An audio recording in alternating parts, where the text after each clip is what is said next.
Yare Onokakafo has summarized everything so well.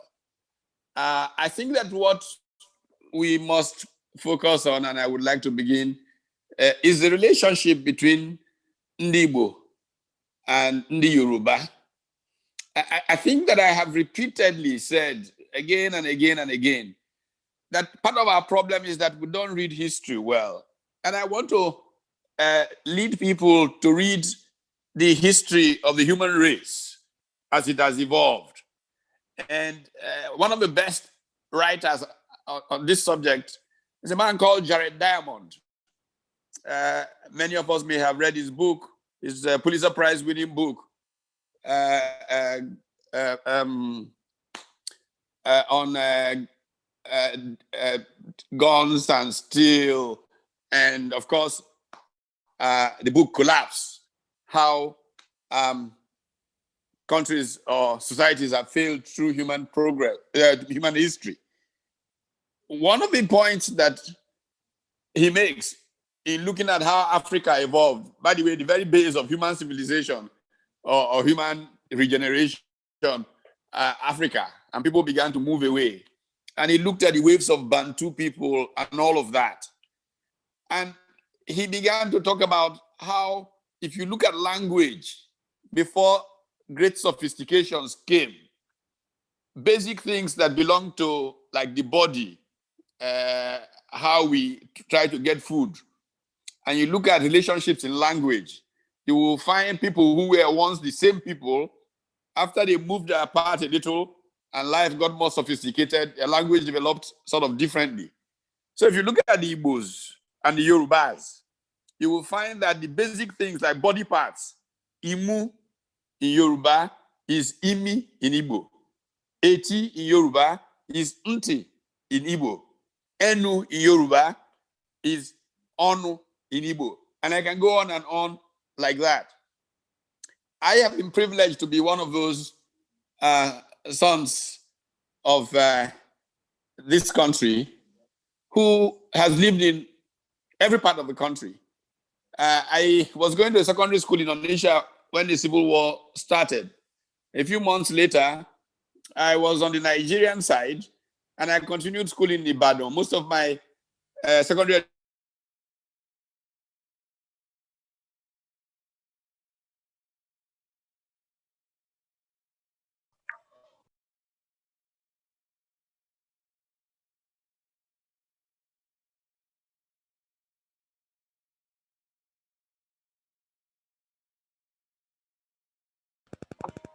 Okay, sorry that I think Prof is frozen. It's quite unfortunate. Again, that's a network issue. Let's know when Prof is back. But you know, to move on, I don't know if the back office can check quickly if our sister Onyeka Onwenu, if she's joined us.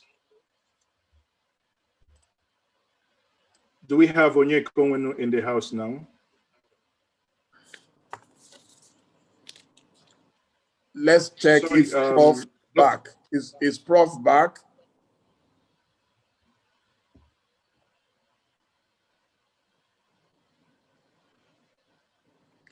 Chief, I don't think Prof is back. Do you want to bring someone else, Chief? Yes. Okay. Maybe we will go ahead and bring our Baba Chief Ayo Adebanjo, and then Prof would wait until he has finished. Then we can take Prof again. Okay. Thank you very much. So, for Adebanjo, are you here with us? Can you please? Oh, thank you very much. Can you unmute Baba, please? Baba, can you unmute yourself, please?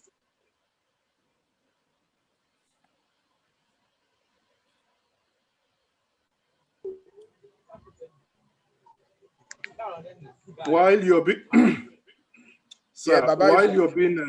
unmuted, once more, I will welcome you back again. We obviously a couple of months back you joined me where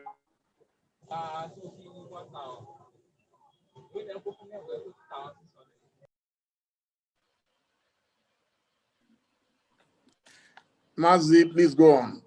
Okay, thank you very much, because I was muted before. Baba, please, can you unmute yourself? I can still see that you're muted. And I want to say thank you very much for joining us. You know, I know it's not been easy. Yes, thank you very much. You are now muted. You've joined us. We had this conversation before. I remember the last conversation we had. If you still remember, that's a couple of months when you joined me with Chief Nyanwodo and others. And here we are again. And I want to quickly, sir, ask the following. I want your intervention to look at this, first, the Igbo-Yoruba relationship.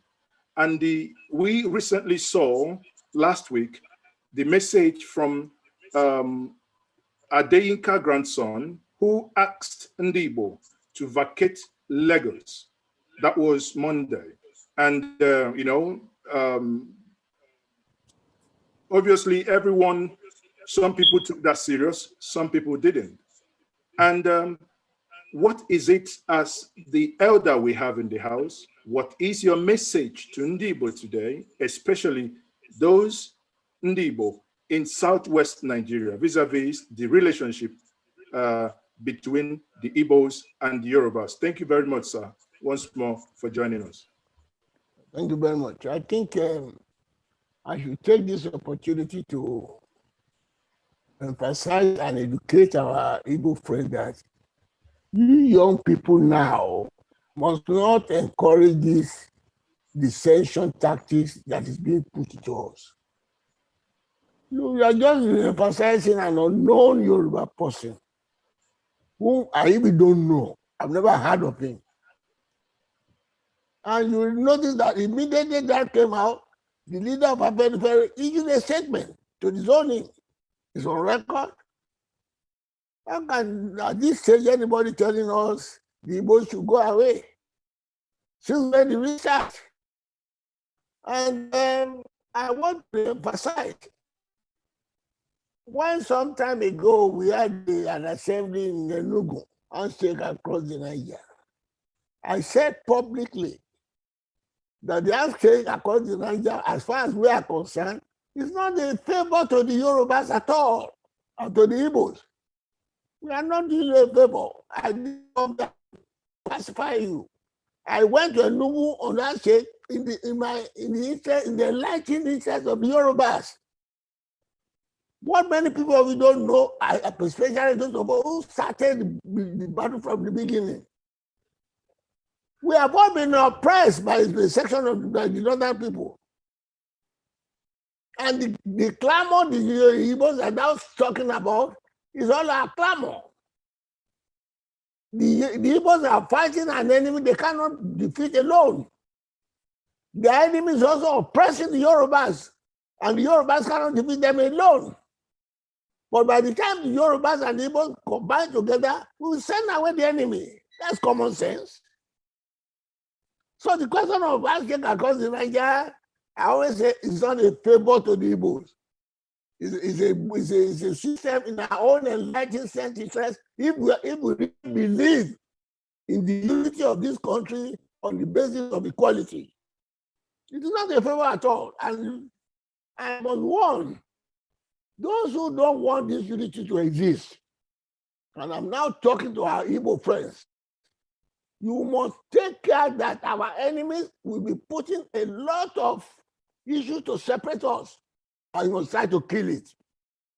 There is no doubt that both the Igbos and Yorubas in the past were offended ourselves in one form or the other due to misunderstanding. In this short program. But if you don't forget all that, you'll be missing the point. The enemies will be happy. What must get straight is that the Fulanis who are dominating the country today have been successful on the principle of divide and rule.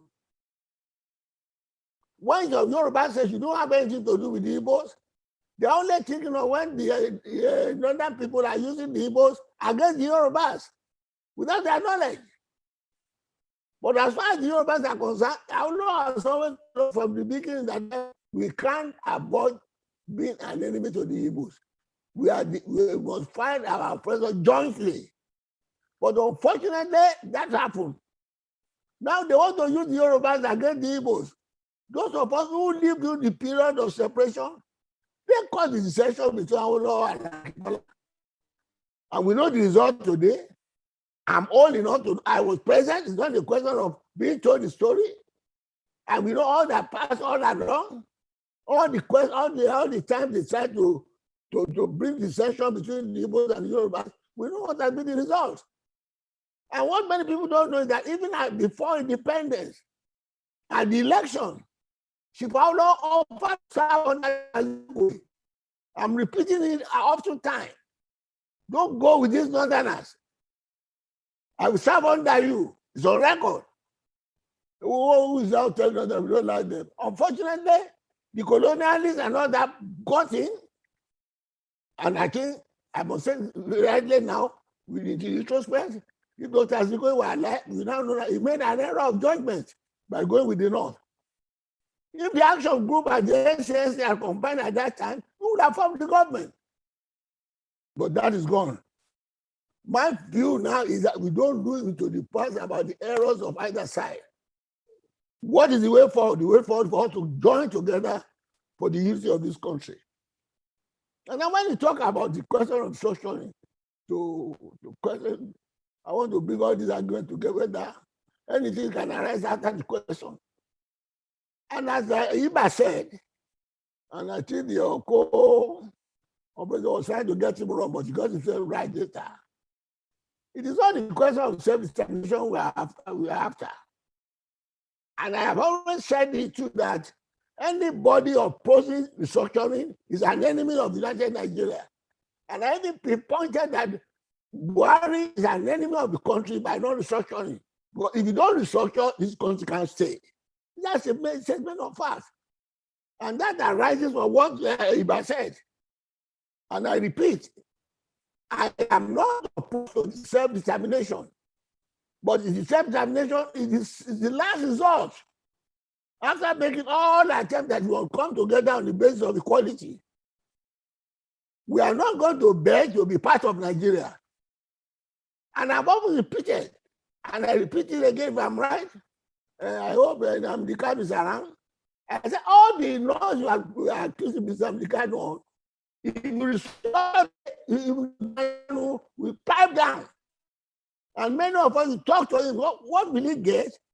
And those who know, I have said what to him before, when he was too much around on the same. I said, look, calm down. If the government of the day is reasonable enough to restructure this country now on the basis of true federalism, and I would like to repeat and remind people, we are not a letter-day federalists. From the word go, before independence, our leadership has always been telling us, you cannot keep this country together under a unique form of government. He published that book in 1947, part of Nigerian freedom. And when they brought in the Maazi constitution under a unique form of government, he repeated that it can work. And that was the aftermath of the motion in 1953 for self-government for Nigeria, which caused a crisis. It was that crisis that led Los Chandos to summon all the leaders of Nigeria at that time, Azikwe, Saudana, Awolowo, Balewa, and others to London, because the constitution then has collapsed. And then Awolowo educated them and repeated, I told you, don't give us a unity form of government. This crisis will continue until you give us a federal constitution. And that is where federalism was established for us in 1954. On the of that constitution, they created a premiership in all the regions. And that was when Zimbabwe persuaded Saudana to stay in Nigeria. Because Saudana said it was going away after the motion of self-government, when it was hooted in Lagos by the people when you opposed the self-government motion for 1956. Yeah, that was the same time he made the statement Araba, and we published the 9-point program. All this is in history. The SNC and the Action Group, they were unanimous on the question of self-government. Because although there was for a unitary form of government, which was an anathema to Southern. But after the London Constitutional Conference, I would have told them, we cannot stay under a unitary form of government. And they agreed. And for those conditions, we had our independent constitution on. The question of revenue allocation was settled. The question of local government was settled. What is the condition of what they are all asking for? Settled. Chibaura became the premier. I was another premier. I was the premier in this. Before then, it was neither government business or they had other malfasting constitution. I have to go to this back into history because a lot of problem we are having now is self-inflicted by the northern hegemony. And I often refer to it that Buhari, who is being insistent on this question of 1999 constitution, is he more intelligent? Is he more educated? Is he more Fulani than Southern? If you don't understand what restructuring is, go back to the independent constitution. On the arrival, on the coming back from London Constitutional Conference 1954, because the federal constitution was late. We had federalism, and to each extent, the autonomy was to extend that each region had an office outside Nigeria. Western Nigeria took advantage of the autonomy of the Western region and opened an embassy in London. 15A sitting Palace Garden. We are the first to exercise the autonomy. And I have the privilege that it was in that embassy that I got married in 1960. These are all the advantages of autonomy. These are all the advantages that we experienced, we fought for. That is why I have a deep passion for this restructuring. Not because there's anything special, because I knew the beginning. And when we had that self-government in 1956, you know, that government said they cannot have, they're not prepared for self-government. And the colonial office to settle or say, well, those who want self-government can have it. The East and the West are opted for it. The North said they are not ready until 1959. It's okay. So, but that autonomy we had under the 1954 Constitution gave us a lot of autonomy on the question of revenue allocation and all this was settled. And when the Northern region now had the self-government in 1959, that we are granted as independent in 1960. That is the background, that is the issue of our country. Until the military came, the problem we are having now is military created. It is the constitution the military gave us that we are having that is causing this trouble. It is they who change the revenue allocation system. They created local government arbitrarily. They created the state arbitrarily, and based the number of states they created on the way they are going to have a derivation of revenue. Hence, the people are cheated. We have been another 50%. When we have another Western region had cocoa, another region had Ghana, Eastern region had palm kernel. And even when oil was discovered, it was still 50% until the military came. The present system we are using is created by the military, and that is why Igbo is there. So all this is the background. So when everybody is talking of we are going to have development or this, you will not have anything until you restructure this country to federalism, where every region has the autonomy. And when we say go back to independent constitution, some people want to confuse and say, I'm going to go back to 3 regions. No, after all, politics is dynamic. We are only going to have the number of regions or states according to the content of what we have in the independent constitution. The part that we are given to the center will be given to the number of states we agree upon or regions we agree upon, and there'll be peace. But the people who say they don't know, they don't believe them that they don't know. They're just being mischievous. Because they know that under this constitution, they are cheating the rest of the country. That is enough. and I've accused Buhari before. What many of you too you are living in denial. Instead of telling the man point blank that you don't love this country. All the leaders of the country today have been telling him, restructure this country, restructure this country. He remains stubborn. And he continues to give us all this unnecessary killing, unnecessary bloodshed.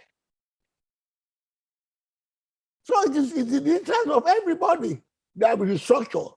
But if the northern region said they are not going to go back to what Adama said. Go back. I won't live in this country under this constitution. And I'd like to warn the Igbos too here. They are being deceived. If you agree, we make you president. They're just deceiving you. And they are deceiving Tinubu now. I won't make any story about it at all. Under this constitution, if you agree, allowed to go in election, and say you are going to have presidency, you are deceiving yourself. And I want to make it clear again. If you make my son the president under this constitution, I will oppose him. Because it's not fair. How can you have a constitution, a system where you say a section of the country cannot be president, and you want the country to stay in the federation? My dear, I'm an embittered Nigerian for what Buhari is doing for us. We are suffering for no just cause. If you agree to equitable thing, there will be no problem. Give us all this regional autonomy. And those who are in the north, the minorities in the north, who are good to a region, give them the choice to have a referendum where they want to be. The lot of Yoruba land and group in the north, it's not right. These are all the things we say we must do under restructuring. Go back to constitutional conference. And there are no product that can have better than 2040 constitution. And when they handed it over to you, they say, well, put it to that kind. What does it mean? No. It's unfortunate we have to be saying this about our president. If anybody knows the problem of this country, will he say putting the recommendation of 2040 aside? And this confirms what I've been saying about it, that our president doesn't appreciate the country. And those of us who are talking about federalism, about unity, we have been talking about it when he was a toddler. The actual group and the Yorubas and the West and the Eastern region have been on this question of federalism as far back as 70 years ago. I have been talking about it since 1950. Our age of state is only 74. It's a toddler day. In 1979, I spent 1 year in Boko Haram area in Maiduguri preaching unity for Nigeria. And now telling me he's keeping the Niger together. How can he come and preach unity to me now, which I've been doing when we were still in school? In Boko Haram, where they said I was there for 1 year in Maiduguri.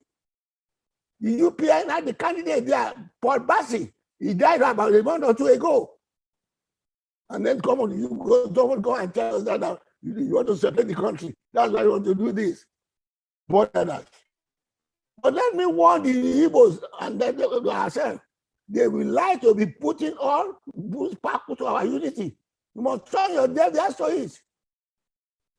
There's no doubt that you tell you to go to the Yorubas, they do this for you. They go to the Igbos, they do this for you. Just tell them whatever has been done in the past is past. As far as we are concerned now, way forward, it is what put us together we're going to talk about. And that's the reality of the thing.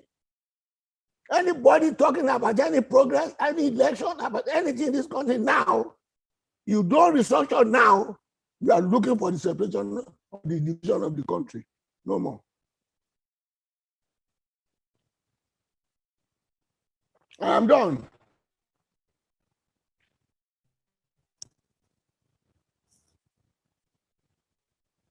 I'm done. Oh, did you hear me?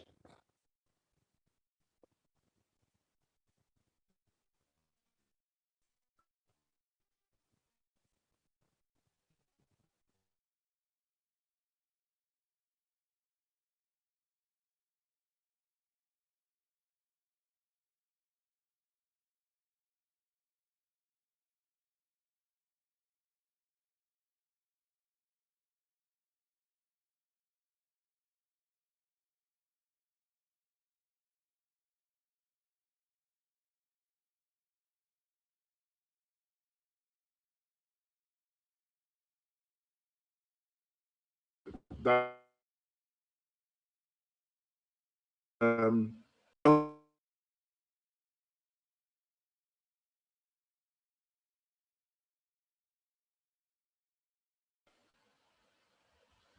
okay, sorry about that technical glitch. I hope you can. I was speaking without being able to unmute myself. So thank you very much for that intervention. Obviously, your summary is, and I want every Igbo person here to take this away. Pa Ayo Adebanjo, once more, my sincere thank you for your intervention, and your message is very clear that Igbos should ignore any call for them to quit Lagos. That is not the reflection and the ideals of what the Yoruba nation stand for, and that must be amplified. And on the other hand, you made mention of the Independence Constitution, or what some people, as we have seen in the other engagement we once had, where you explicitly said the 1963 Constitution, which some others said, well, if we want to, we have to come and tell them what we mean by restructuring. On the other hand, and they also said, well, they will still support the 1963 Constitution. But either way, one thing is very clear, that the current Constitution and the current structure is not working. And you clearly also said that if this is not forthcoming, that you will be a reluctant, a supporter for self-determination. But if push comes to shove, you do not have any opposition for that. Thank you, and I can't thank you enough. On that note, my good friend, Chief Dele Mahmoud, please can you take the floor, and let's see if Professor Pat Utomi or Onye Konwenu is back on. Thank you very much, Chief, once more. Thank you, Maazi. Is it okay? Thank you for a job well done. And thank you, our Baba. For those who may not know, Baba is well into his 90s now and is as vibrant as ever. He was one of those in those days that suffered so much, went to prison with Chief Bafemi Awolowo. So you can imagine if after, I mean, they've been fighting before I was born, and Baba is still as passionate as ever. Thank you, Baba, and God bless you. Is Prof back? Is Professor Patu? Okay, Prof is back. Prof, if you can hear me, Prof, I will be very happy if you can speak. Prof, can someone unmute Prof now? Ben, can you okay, speak? great. Okay, Prof, before you continue, sir, I will be very happy if, along with your speech, you can talk to us about the United Arab Emirates model. I don't know if there is anything that you want to say about that. Yeah. Okay, well, thank you. I can speak to that and several other models, but the point to make, again, I find myself supporting Payo Adebanjo very much. You were saying those who may know or not know. I was there on his 90th birthday in his hometown in Jabu here, celebrating it. And he is as vibrant as he was.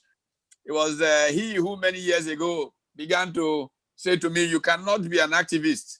To make change, you have to become active in politics and all of that. I think this country is gifted with men like him.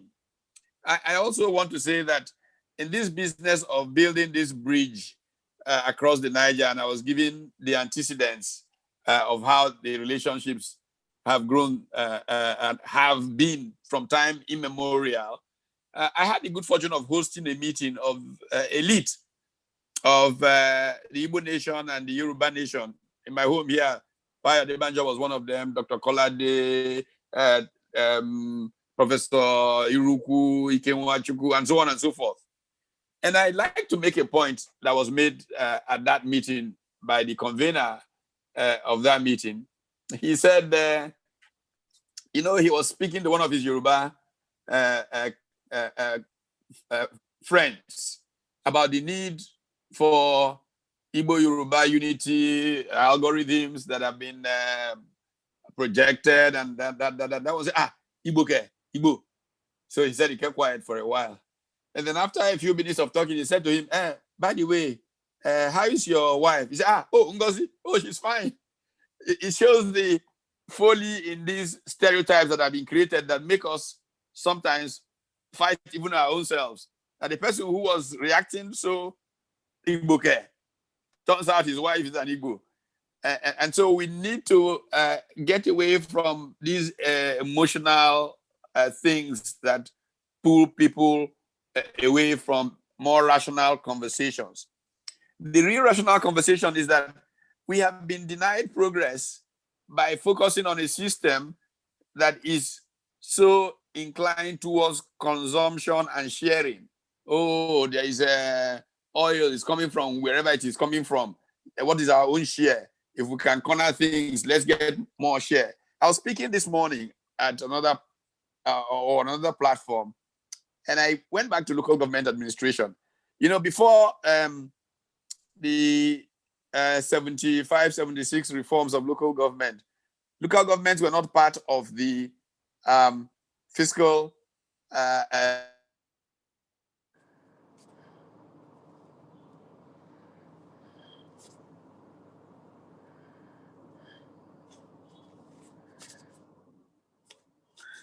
transparent.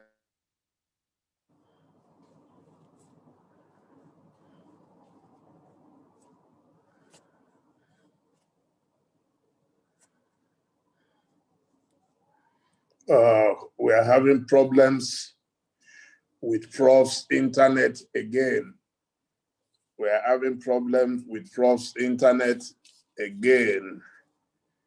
And this is a very, very important conversation.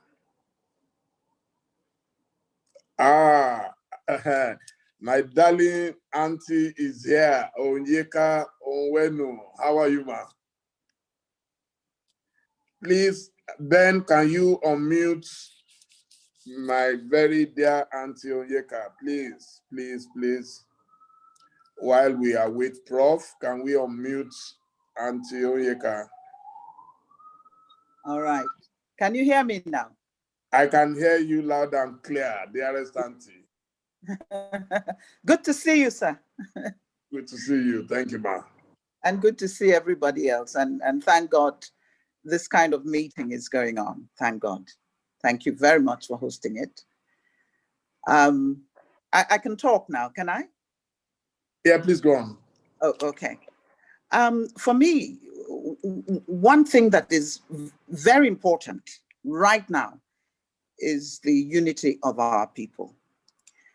The End SARS protest exposed a lot of things, but I realize now that Ndibo are being made to live in a permanent state of anxiety. Why do I say that? When there is an issue, a national issue, when there is a quarrel, even within different groups, the Igbos pay for it. This has been our history. I don't understand the hatred. I don't understand the lack of appreciation and understanding and accommodation. But what I found to be most disturbing was the level of the disharmony, the type of people that I had a lot of respect for who could go on national television and say, Ndibo were the ones doing the attacking, they were in the mob, they invaded the Oba's palace. And these people knew that these things were lies. Where am I going? The ties between us cannot be broken. It's too deep. It's gone on for too long. I know what the Yoruba nation stands for. The Yoruba nation stands for good things, stands for good people, stands for accommodation, for friendliness, for neighborliness. And Ndibo stand for the same. Why can't these two groups of people ever get it together? I don't know. Maybe we need to talk about that. It's okay to say Ndibo should not listen to whomever. But at the end of the day, when poverty has been weaponized and troops in places that can be called upon to wreak havoc on another group of people, I'm not so sure we should leave it at that. I think we should take it further. And I also don't want to say that the Yorubas are the only ones to blame. The Igbos too have a share of the blame. And this we have to be very sensitive about one another, sensitive to one another. What am I saying? Please, let's not stop with this meeting. Let this be a continuous effort, especially when I hear it amongst young people. I am frightened. I live in a household that is mixed, and I know that every day on a regular basis, this bombardment of you are this and you are that and you are not this is what we're faced with. What can we do about it? This is the one issue that can ensure our survival or ensure our demise. Thank you. I love you very much. Thank you. That was short and sharp, straight to the point. I want to know if Prof is back now, please. Is Professor Pat Utomi back? It's a shame that we've been cutting him off. Maazi, is it okay? Are you able to confirm if Prof is back, please? I can't. Thank you very much, Chief. I can't see Prof. I can't see Prof here. But please, I do have just a slight follow-up question to my good sister Onyekongwenu, please. Nora, Ekenemgi. Because I just want to quickly say, while we talk about, you just mentioned about how people can incite, for just on a large scale, and it appears in Igbo stays every single time at the edge. Every single thing that happens, you can see tension growing. Now, we all, in the last couple of days, everyone is talking about Lekki, and that is also rightly so, because those involved are our children. But when I sit back and I see comments coming in on my personal phone, and they're talking about Obibo or in Rivers State, I do not know. I want you to please, if you know better than we do, why we, everywhere we are, it appears there is this tension. So what is this tension in Obibo? Do you know anything about that, sister? I'm not sure we're talking about the same thing, but I think probably you're referring to the words that were coming out of Port Harcourt and yes, from the governor himself. Very sad to hear that. Ikwere people are actually from, they're Aro people. I am an Aro woman. We live in the diaspora. Aro Chuku is our hometown, and Ikwere people are Aros. Please, they should go and check their roots and check history. These things are there for anyone to check. Why people don't want to identify with Ndibo, and they want to change the names of towns in Ikwere land so that they don't sound Igbo. I can't answer for them, but I love them with the love of the Lord. They are good and wonderful people. And my hope is that this understanding begins now. Whatever has been said in the past should be kept in the past, and we begin a new chapter of a new relationship of appreciation and understanding for one another. Ndibo are not bad people. Yes, they can be boisterous. They can be noisy, as some people say, but they're very good people. So are the Yorubas. So are the core groups of people that make up Nigeria. It is those that want to weaponize ethnicity and use it as a way to keep this country down. They must no longer be allowed to succeed in doing that. And it behoves you and I, us as people, to begin to sow the seed of understanding and forgiveness. That's what we need to do for our sakes and for our children's sake. For God's sake, if we're going to go our separate ways, there's nothing wrong with that.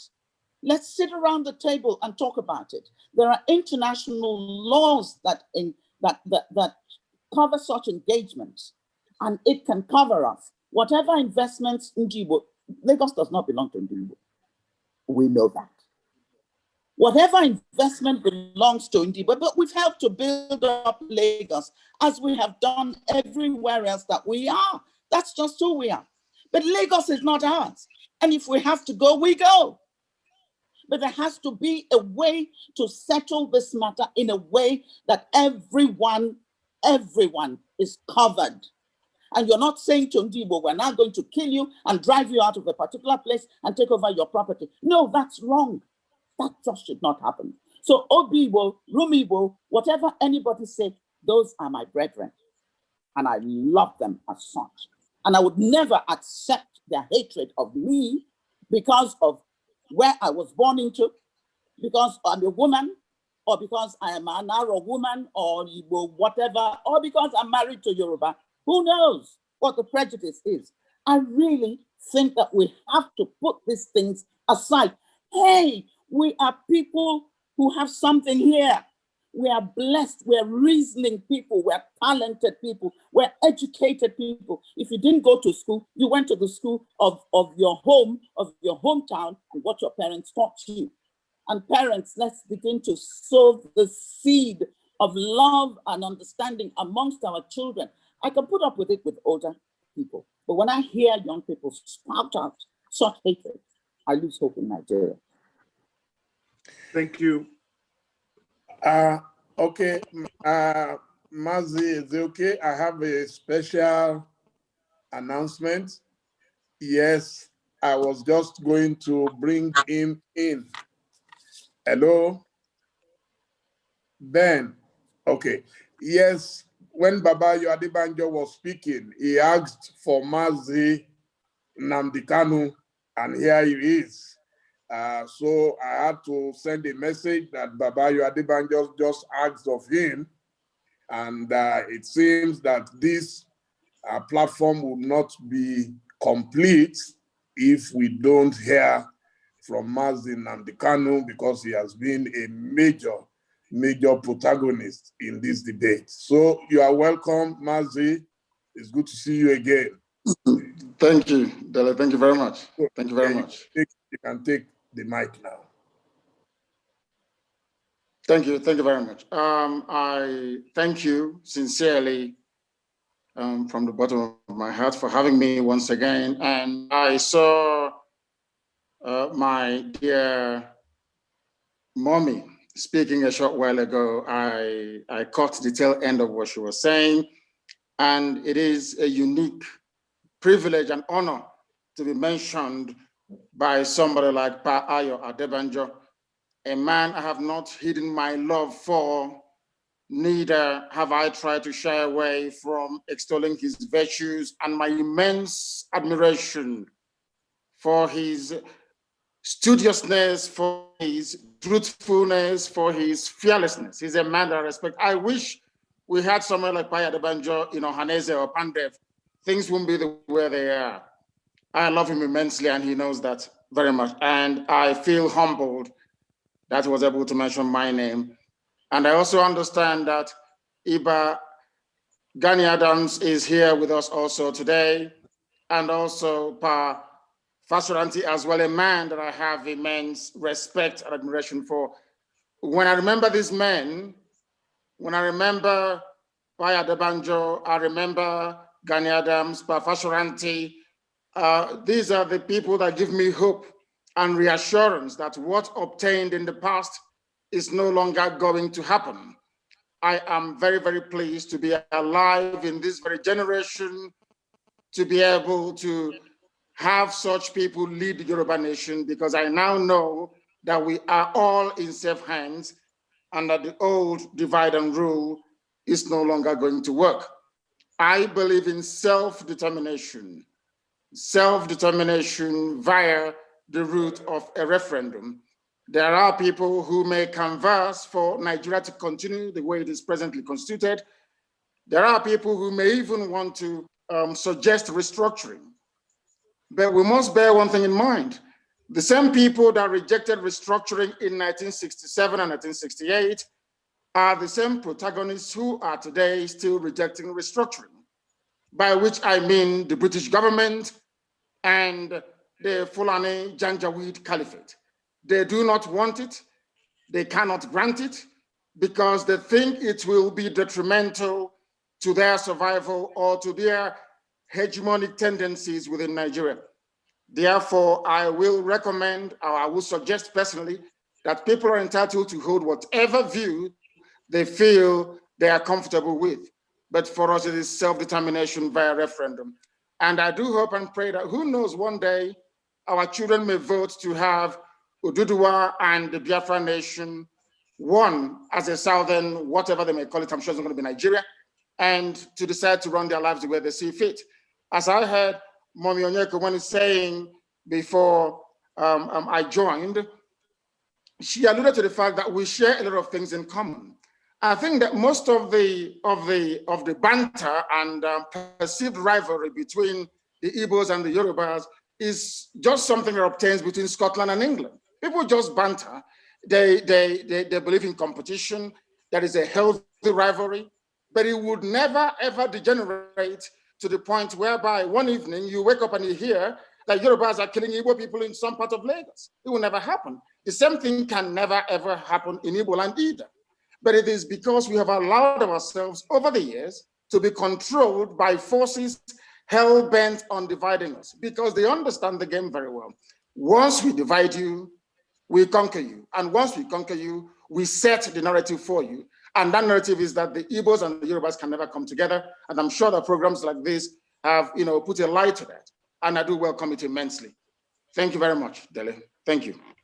Thank you, my dear brother Maazi. Thank you for joining us at short notice. Thank you. I would like to know if Prof is back, Professor Utomi, because I had wanted him to speak to some models that we can look at. It's good to educate ourselves. And I'm happy that the dialogue and the conversation has started. Oh, Prof, you are welcome back, sir.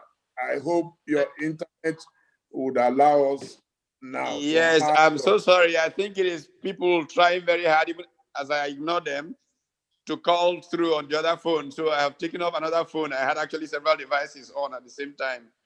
Okay. I was going to say that part of the challenge that we have had is that this divide, rule, ethnicity-based politicking has prevented us to focus on development. Look, the strategy that many of us have suggested, which is again closely related to a decentralized approach, is, as you were pointing out about UAE, people forget that there's a federation of the United Arab Emirates. Dubai is one of the Emirates and several Emirates, and they are all competing, Abu Dhabi, Dubai, who will bring the most progress to their people. This was the very basis of Nigeria in the late 50s, early 60s. In fact, two American scholars, Howard Wolpe and Robert Melson, called it competitive communalism, competing about who will bring the most progress to their people. I believe that Nigeria should really think in terms of what I like to call megalopolises, rather than looking at, development in small areas. I was involved in a lot of the thinking in Lagos about how to move forward around 1999, 2000, 2001. I remember when the whole idea of mega city Lagos was being pushed. I said, why mega city Lagos? I'd like to see a Lagos Ibadan megalopolis. I'd like to see a Port Harcourt Aba megalopolis, where you have a corridor, just like you have the Boston-Washington corridor, and a concentration of development clusters around those areas. In effect, what the people in Dubai managed to bring together to create a phenomenal growth model. But in Nigeria, we have, in playing this game of sharing rather than producing, prevented ourselves from going down that track. What I continue to suggest is that we turn to what, I guess, structural economics today talk about latent comparative advantage. What is the strength of the Lagos Ibadan corridor? What is the strength of the Oka-Agbo corridor? And how do we pull together production clusters that are globally competitive, from the endowment, that value chain being developed to being the most competitive in the world, and build centers of development? I mean, in one generation, this part of the world will not be recognizable. But because we have been wasting so much energy going to quarrel about, is it 13% in Abuja, a lazy political elite extracting rent instead of encouraging their people to produce have made us one of the poorest people on earth, when it is there within us to be one of the most prosperous people in the world. I think this is the tragedy of this politics, and really what all of our energies must go to stop this real rubbish about sharing. All the countries that have focused on sharing through history have become poorer. But those who have, like Spain is a classic example from Europe 300 years ago, compared to, say, Netherlands or Switzerland. So we must take the lessons that we get from what happened in Dubai, in Singapore, in Taiwan, in Hong Kong, and build mega city states around which we have these clusters of development. And I think that the kinds of handshake we should be having is not just handshake of political convenience, should be handshake of prosperity and economic development, because we have those endowments stretched in our territory to be able to make that happen. Thank you very much, sir. Thank you so much. The co-anchor should please take over. Thank you very much, Dr. Dele Mahmood, and thank you once more, Prof. You basically summarized it very aptly that we should be having a handshake of economic development and integration. That is very apt. Now, on the other hand, when we look at what when we look at what's been happening, and it appears everything we've been discussing points to one thing. There ought to be, and there must be, and there is already. This conversation, it's in as much as it's being done at the political level, there on the lower level, without anybody speaking to anybody, we can see a lot already happening. There is a lot of intermarriages between the two ethnic nationalities. That is quite remarkable, and that is something that we must also commend. Now, on this note, I would want to see if we have Mr. Akin Osun Tokun. Is Mr. Akin here? Do we have? Basharun Akin Tokun. Oh, okay, sorry. Okay, Basharun Akin Tokun. Is he here? Akin Tokun. I haven't seen him yet. He was supposed to be here. Okay. So, do we have Eedris Abdulkareem?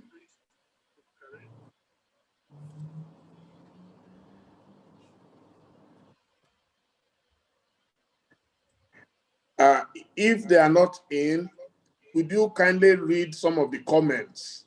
We shouldn't waste the comments. We have a lot of comments. Okay. So one of the comments, and again, I think my dear sister Nora, I think you didn't. Yeah. So after the comments, we will take Eedris. How are you, Eedris? Oh, okay. I think Eedris is here. Yes, we can take Eedris after. Yes, Eedris is here. Yeah. Oh, okay. On with the comments, please. Okay. So one of the comments here, and I will refer back to Nora, please. I understand. Let me just read the comment the way it came in. He says, bearing in mind the ugly and shameful killing of innocent protesters while they were peacefully protesting at the Lekki gates by the military and rightly condemned globally and by the people of Nigeria, Now, it appears that we are witnessing a worse incident in Obibo and its quote-unquote extrajudicial killing of Nigerian citizens picked up from the streets or hunted from their homes by the same military and their bodies taken away. Is this the military we all wish to have? Have we done anything to identify these individuals? So I don't know if anyone, or rather, if you want to take that question, or is anybody here willing to address that question? Hola, hello. Hello, can you hear me? So who is speaking? Hello, can you hear me? Hello? Hello? So who is speaking? I think that's Eedris. Oh, I think that's Eedris. Yeah, Eedris can go on if nobody is speaking yet, and then we can go back to the comments. Okay, Eedris, can you please go on?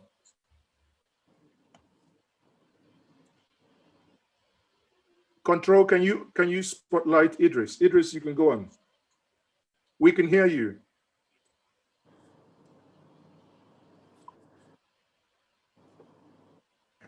Eedris.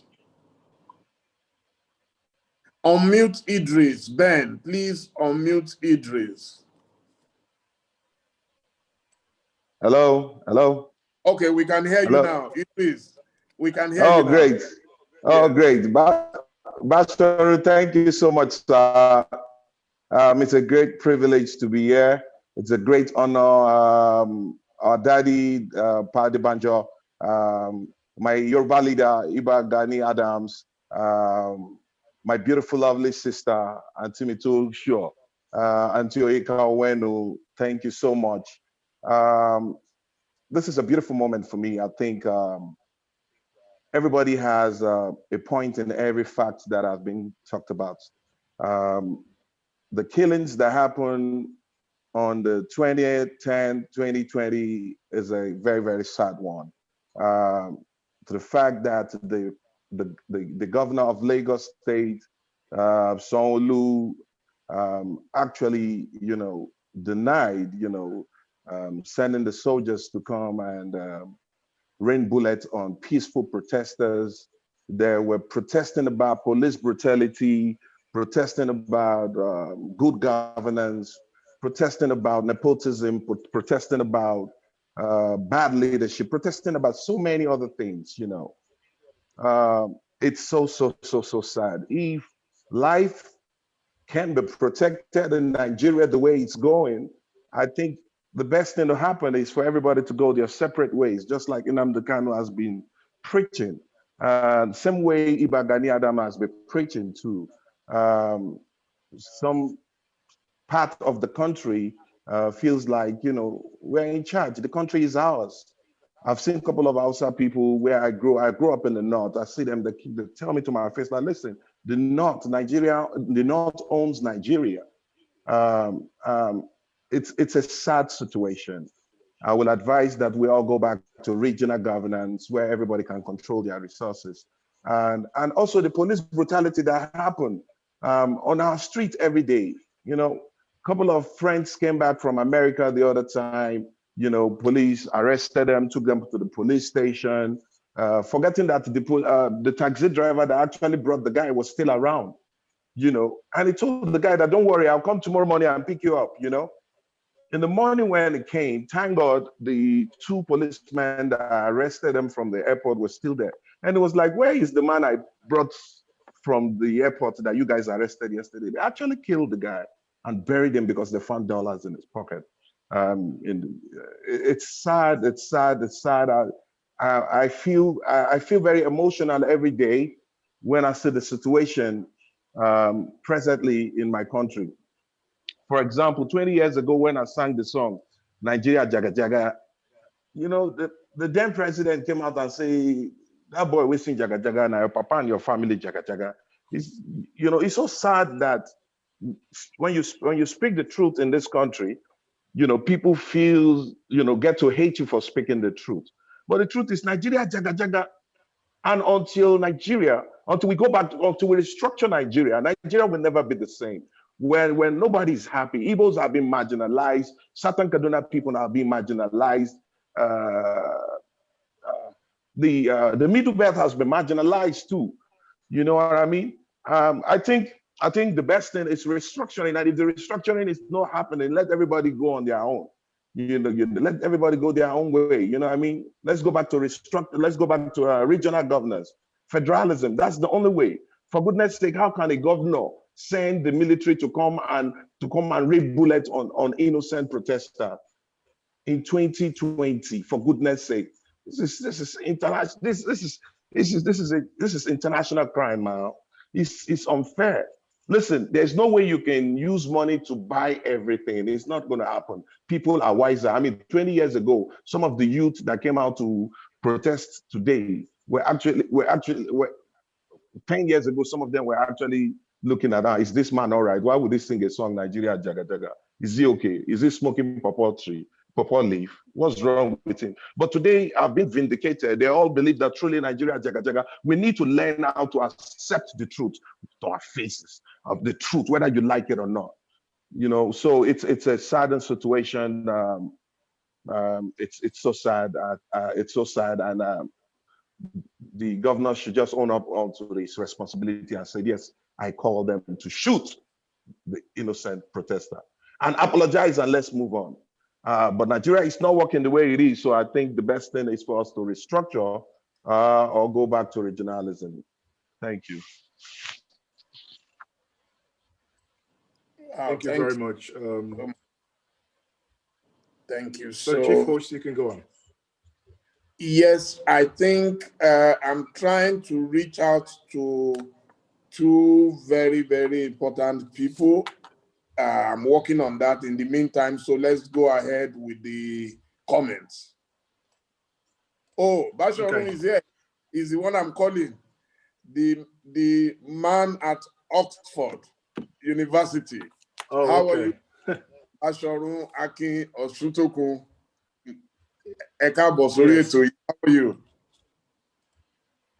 Thank you very much. Can you unmute? Can you please unmute Basharun Akin Osutokun? Okay, yes. Can you unmute Basharun Akin Osutokun, please? He's now unmuted. Okay. Thank you very much. Hello? Yes, we can hear you now. Yes, I was saying that you and I, we are twin in certain respects. One, both you and I are Basham, and then we are both fellows at Oxford University. Thank you, sir. Just returned. Now look, there was the opportunity that the NSAS crisis provided. I just don't want us to waste it, right? I'm worried that what we should make of those opportunities, we don't do so. And those are the right lessons. A lot of the young Nigerians today, they have this wrong notion that the problem of Nigeria can be solved uniformly, right? In other words, they proceed from a strategic error that all parts of Nigeria we are starting from the same level of development or vision. So when you hear people talking about the problem of Nigeria is leadership, that's a very blind statement. And of course, it is not, because that applies to every society in the world. Now, the problem of Nigeria, well, if you formulate the problem like that, okay, the instruments with which you use to address the issues of political development, the grand norm is the Constitution. So the Constitution will give you a formula and the logic of development. And that was what we were given in 1960. up till there was nowhere we sat down together to come to the conclusion that that constitution has failed us. It has not. On the contrary, we chose to trash something that is working for us, that really it is the only strategy Nigeria can have if you want to develop, that we threw away. Now also, what also perplexes me is that you cannot logically explain why the Igbos and Yorubas cannot work together within the constraints of Nigeria that they find themselves. Now look, if you believe that 2 + 2 is equal to 4, there is no way division, quarreling with Igbos can ever pay either the Igbo or the Yoruba people.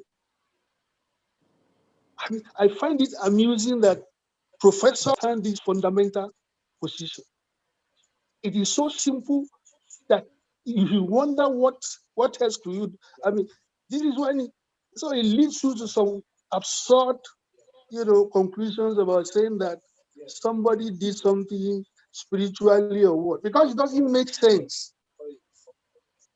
Look, whatever you want to do, whichever solution you want for Nigeria's problem, there is no way quarreling or having conflict between we and Igbo, you can achieve it. Now, a lot of people make this mistake about passion and emotion. That is not, look, the thing that requires it, that compels, our working together, cooperation and collaboration is meritocracy, right? The two societies are binded in that logic. Look, you don't need to be my brother. I don't need to like you to subscribe to the notion that to work with you. That's the extreme case scenario, right? Anyone who shares that kind of, this is the qualification when people are forming unions or federations. Look, it's just like the European Union. You must fulfill some level of qualifying criteria, level of development, relative development, socially, politically, educationally, before you are accepted to it. Now, that is the only way it can work. If you transpose that to Nigeria, right? Nigeria was always going to have this kind of problem when we were forced, brought together with the North, right? First, because look, we were not at the same level of development. And our strategic division, and this is the problem of Nigeria right from the word go. So you have this absurd notion on which you hear this, and people will rationalize their philosophy, effectively saying that, look, you people in the South, wait for the North to catch up. Don't do anything again. Or maybe you are even asked to sink a little bit. I mean, and this has been look, no matter how it is quoted, in sophisticated language, this is a fundamental problem of Nigeria that we have. Right? The irreducible minimum, if we are going to form Nigeria, the irreducible minimum we have is federalism. That is the irreducible minimum. Optimally, we should be a confederation. The federalism that we have, one of the absurdities is that, and I hate to use it, the least qualified region of the country as dominant sets the pace,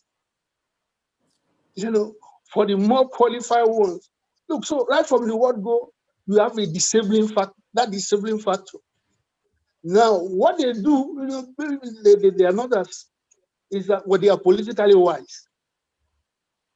And the strategy they have all along, which makes eminent sense, is for you is to set the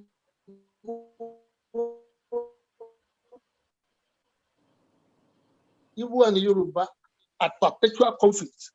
Anytime that my sister had observed before, is somehow maneuvered to come to that conclusion of saying, look, the Igbos and the Yorubas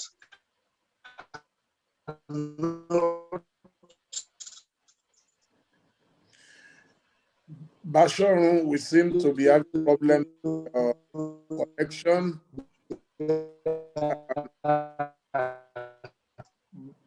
Bashorun. Look, it's a problem. Hello? Hello? Hello? Yeah, we had problems with your connection just now. Okay. Is it back? Is it restored? It's back. Yes, so 1 minute extra. Oh, so okay. Oh, you want to tell me? No, I've yes.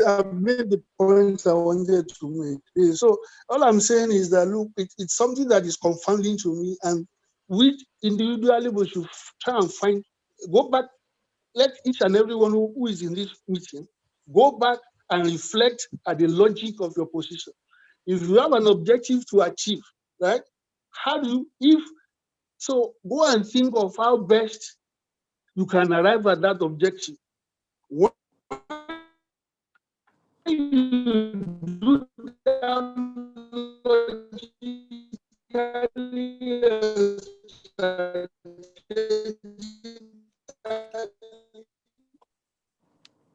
you come to no other conclusion, than to work together. But I'm waiting in case anybody else, can find it. Finish minute. Hello? Hello? Have I exhausted the minute? Yeah, go on. We can give you 1 more minute. Thank you. Can you hear me? Yes, because we are supposed to take Pastor Tunde Bakare now. He's been waiting for long, and he has other to do. Yeah, we want to take Pastor. And do that. Bashorun, your internet connection is not working fine. Hey. Where are you? Are you in Lagos, or you are in Ekiti or Abuja? Well, I hope. Hello.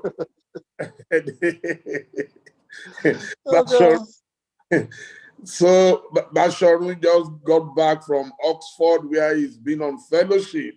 It's good to see you. The last time I saw you was having dinner with you at Oxford. Thank you so much. If Ben could, the internet is very bad. If Ben could kindly bring in, okay, Pastor Bakare is here to give us his words of wisdom. Thank you, sir. I know we've been keeping you waiting. Thanks for honoring us, sir.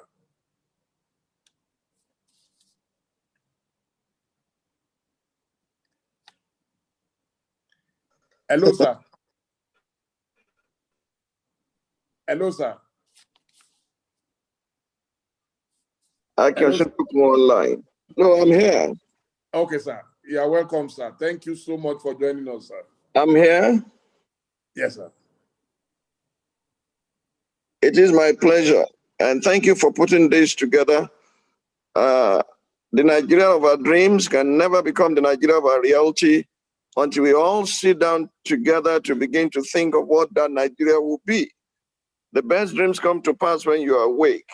Nigeria as presently constituted is not the Nigeria that was handed over to us at independence. We could have kept on building on that, but it was truncated. And right now we have to raise the foundation of many generations and start to build afresh. And nobody owns this country. It's God's own country. The Bible says God predetermined the boundaries of every nation, whether it's done by British or done by anybody. God predetermines the boundary of every nation and the time of their visitation. I think the time had come for us all to put our hands together. East, west, north, and south. The best of the north, the best of the south must come together. There is no part of the country where there are no patriots, where you don't have genuine lovers of this country, hardworking people. But they're in the minority right now. But the minority that is right will become the majority. It's only a question of time.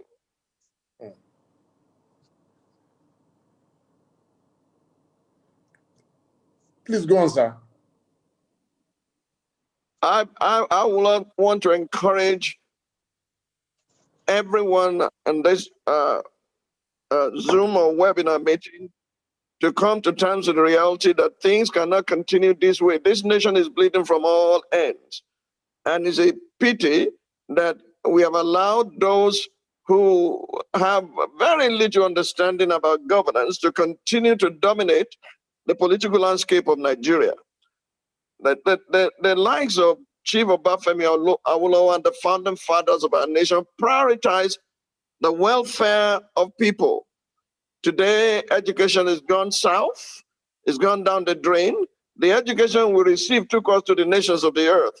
I never studied for 1 second outside of Nigeria. Thank God the likes of Oshuntoko, Aken, yourself, have been to Oxford. I've only seen Oxford on television, I've not been there.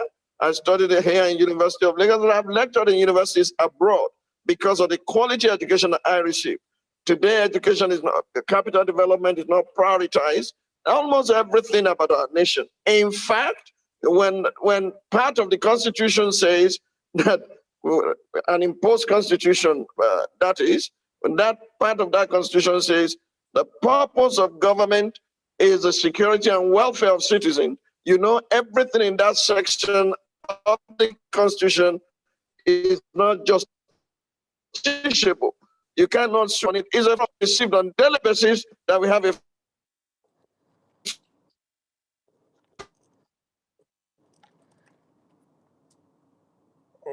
the internet.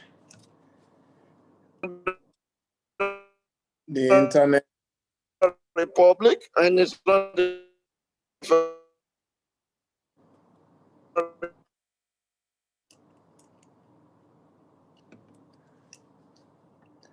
We are having connection issues.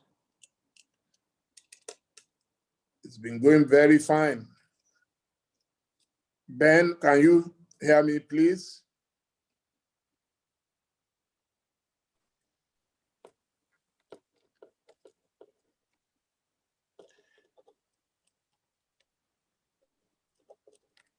We are having internet issues.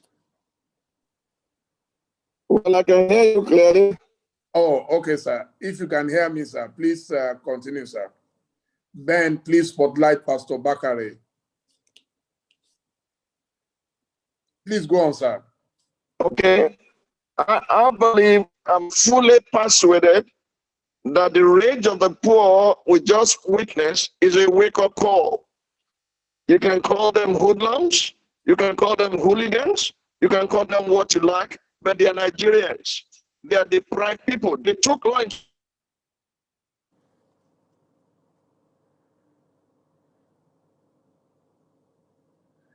Wow, this internet.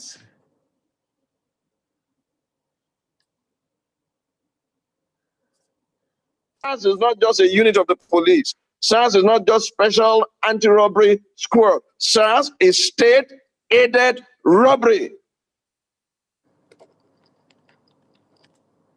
The system is so warped that you make the lazy, the gluttonous, the greedy rich overnight at the expense of every person.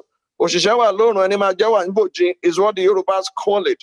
If we are going to emphasize rule of law, if rule of law will become a standard in this country and right becomes might, you will discover that there are so many people who are talented, but they are using it wrongly. I heard a governor saying the other day that those people who looted will be brought to book and they'll be sent to prison. I just laughed. That is the governor's housing policy, because those people had no house. They had no homes where they lived. They lived under the bridge. Most of them live on the streets. So take them to prison and feed them. That's your housing policy, because you have not done the right thing. And you have to go about it in a roundabout manner and in an upside manner. We need those who still have their brains intact to sit down and begin to ensure that will bring pressure on all facets of government and governance in this nation. We need an enlightened citizenry, an empowered citizenry who knows the power of their vote. They must be empowered, or else stomach infrastructure will continue. We need a system of law that will strengthen institutions so that nobody can bribe INEC to do what is not supposed to do. There's so many things we need to do, but let's start by first and foremost coming to terms. What type of Nigeria do we want to see? Because if there's no goal, if there's no objective, there's nothing to aim at, there's nothing to drive at. What type of nation do we want? I want a nation that works in my lifetime. I do not want to write a letter to a ministry and never get a reply until I get there physically. We have suffered a great deal. I was talking to the British High Commissioner the other day. I said, when I was applying for British passport for my children in the UK, I never visited the passport office. I just took the forms at the post office and I filled the form, included the necessary checks or what have you, postal order, and sent it to British passport office. They return everything to us with the passports without me making a phone call. That's the nation that works. Here we use long leg to get everything. To renew passport is like you are going to war. To get a passport is like you must know somebody. Until that stops, we can now have the country of our desire. And the country of our dream, that will become the country of our reality, will require a lot of hard work. It's not all days splinter groups that have no cohesion and that are not driving towards a particular objective other than just let's make noise today and make noise tomorrow, and march today and march tomorrow. No, we need to sit and then begin to put pressure where it matters. Those in government are not better than us, and those in government are not as powerful as the citizens of this country. You have seen what young people could do within 5-10 days. The whole nation can do the same thing if we coordinate all these things and channel our energy in the right direction. That will be my contribution for now, to allow others to speak. Thank you very much, sir. Because I only told you this afternoon and pleaded with you, and here you are, sir. Thank you so much. My regards to you and your family, sir. Thank you. Any day, Bashir, any day. Thank you, sir. Thank you, sir. So now I'll be calling on a very, very distinguished Nigerian, and that is Chief Oscar Onwudiwe. He is the President General Aka Ikenga Igbo, to speak to us, and then we will move on from there. Please, if the President General is in, we will want him to speak to us now. Chief Oscar Onwudiwe. He's not in. He's not in. Are you sure? Could Mr. Ngozi Odumuko confirm if we are still expecting Chief Onwudiwe, please?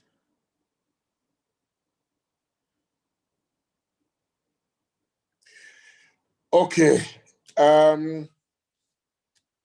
While we check where he is, I wanted to just chip in a few things that the Igbo and the Yoruba have had a long-standing relationship.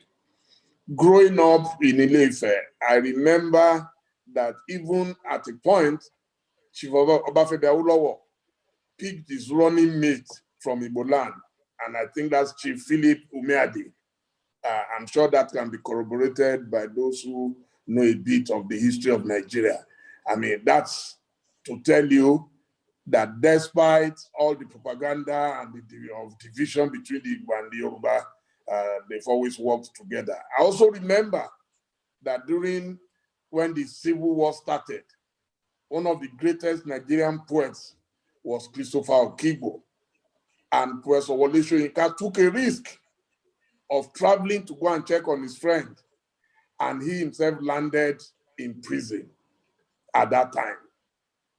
Also, when General Mamamvatsa was going to be killed by firing squad for planning a coup, 3 people three great Nigerian writers approached the government to stop that killing. And they were Chinua Achebe, Wole Soyinka, and John Pepper Clark, who passed on just about 2 weeks ago. So this to tell you that there is so much we can do together, but this division has been put in place deliberately by some politicians for their own gains. Those who are giving us all this horror, I'm sure I'll be surprised if they're up to 1% of the whole Nigeria. I doubt it. So on this note, I would ask the co-anchor very, very politely, ask the co-anchor to please give us some of the comments so we can sum this thing up and then we can close the program. Thank you so much. Okay, thank you. Thank you very much, Chief Dele Mahmood. Thank you very much for that wonderful job. And to basically look at what people have been saying, people have been making more, I think it's more comments than questions, so that we get that one clear. And having said that, one of the questions that I think well, rather comment here is from Prince Dykesy Anyanwu says that he wants to submit without being insulting, and that he questions the academic prowess of Igbos and the Yorubas if the so-called, or if it is so difficult for them to know that they only need to put their unnecessary egos aside, come together and have themselves liberated from what is happening today.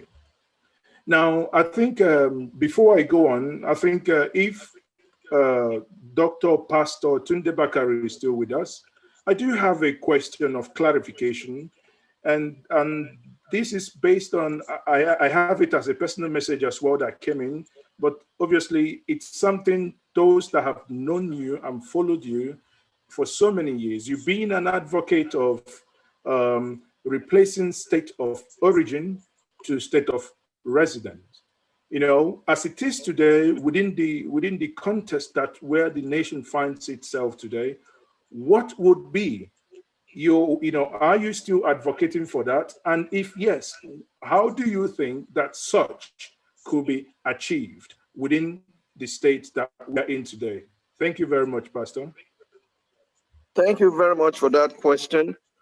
I remember sitting down with a few men when I took part in the 2011 election and writing as #1 priority returning Nigeria to true federal structure, and #2, and the manifesto of the party, CPC, the #2 item is no longer will any Nigerian be asked to fill a form that will contain state of origin. It will be state of residence. And when I mention redemption before restructuring, I'm not trying to belittle restructuring. That is the end product. But the truth of the matter is, we need to first and foremost agree that we want to stay together. Amalgamation welded us up together, truncated our democracy, and all kinds of things that happen.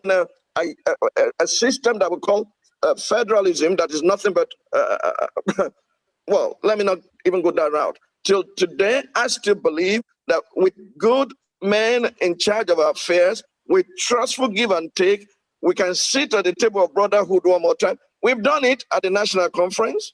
I remember the charter that I proposed that was unanimously agreed. I don't care. Look, I was born in Abeokuta. I was raised in Sokoto. I came back. I've lived in Lagos for over 40 years. I do not know any other place. Yes, I can travel to the east, west, north, or south, but any Nigerian should be able to live in any part of the country that he chooses if we are one nation. Otherwise, a constitution that cannot bend will break. I'm not advocating any old Nigeria. It is a Nigeria that will be reforged, that will be reformed, that will be restructured, where every Nigerian has a sense of belonging and no one feels marginalized. I have Igbo friends. I prospered in Igbo land. Majority of my legal practice days, I can still mention my names, the names of my clients to you in Igbo land who will sleep in my home, like Chief M.O. Kanu, like Lin Wokerfor. They will come to my home to pass the night. I will go to a band, sleep in their homes. I have friends in the north, in the south, and everywhere. I cannot suddenly wake up and be thinking of just me as a Yoruba man. The other man is an Igbo man. Will never forge a true Nigeria that way. An American can tell you, an American can, first and foremost, you ask, you say, I'm an American. Oh, I live in Oregon, but I was born in Missouri. They know that it's God, nation, self. Except we embrace that, we are still fooling ourselves. We continue. Look at the intertribal marriages that have taken place. The next person to me in church who is next to me is an Igbo man who has been with me for over 30 years, 32 years. He's married to an Ijebu woman. Are their children Ijebu Igbo or what would you call them? Is our leaders that are using ethnicism and religion to divide us. Thank you, sir. Thank you, sir. Thank you very much for that. Yes, sir. Could we bring in the coordinator of Nzuko Umunna? He's a very, very humble gentleman. This whole project started from Nzuko Umunna. He's the coordinator, but he's been in the background. He has a quick question for Pastor Tunde Bakare. The coordinator of Nzuko Umunna, please, Ben, Ngozi, can you bring him on so he can ask Pastor Bakare his question, please? Yeah, Ben? thank you. Okay, fantastic. Thank you, I'm here. Can you hear me? Yes, we can hear you now. Yes, please. Oh, okay. Yeah.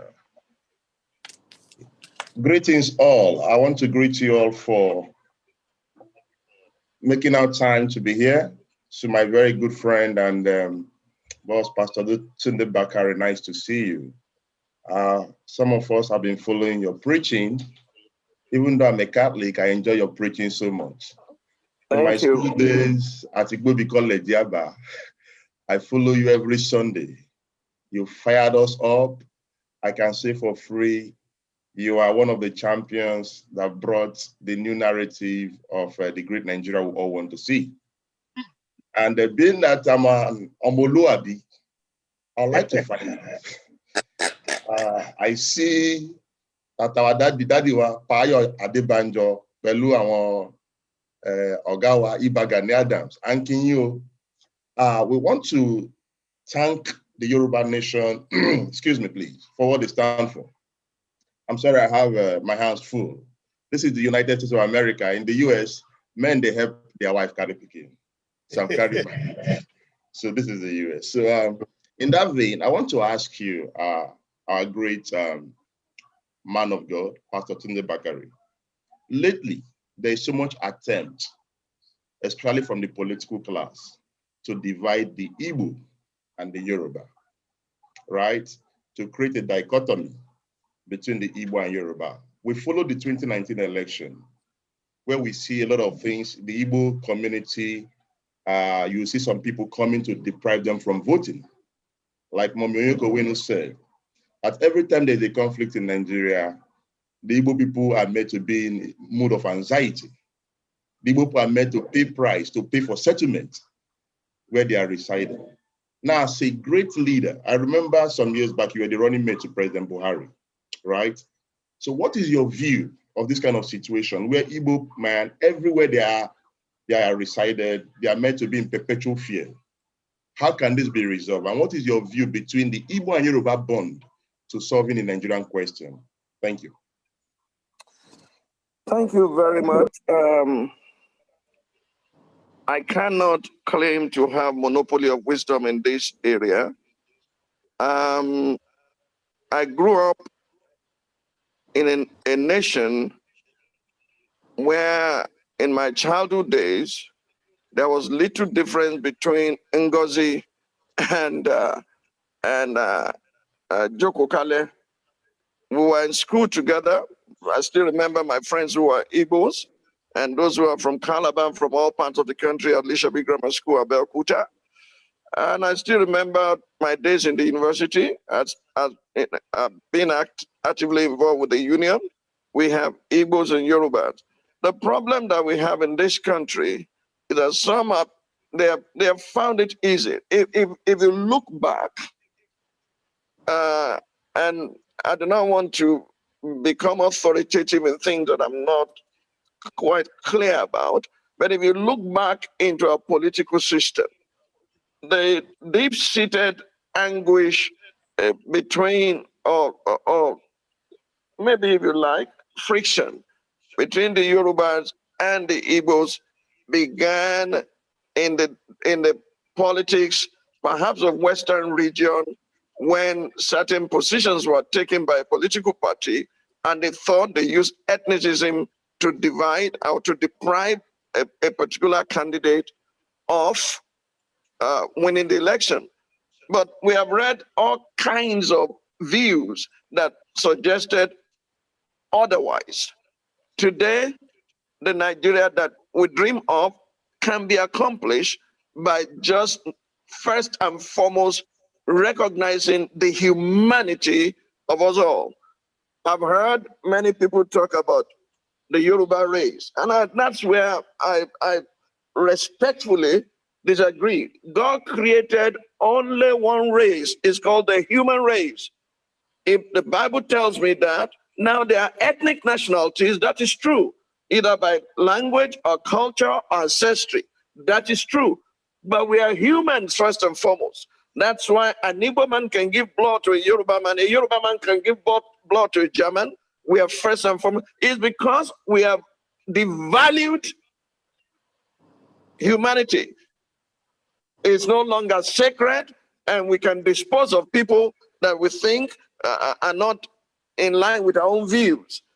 Ordinarily, if you are a thoroughbred Christian or you're a person who believes that God created us equal, we may have different opportunities or different background, but that does not count at the end of the day, where the field is a level playing field.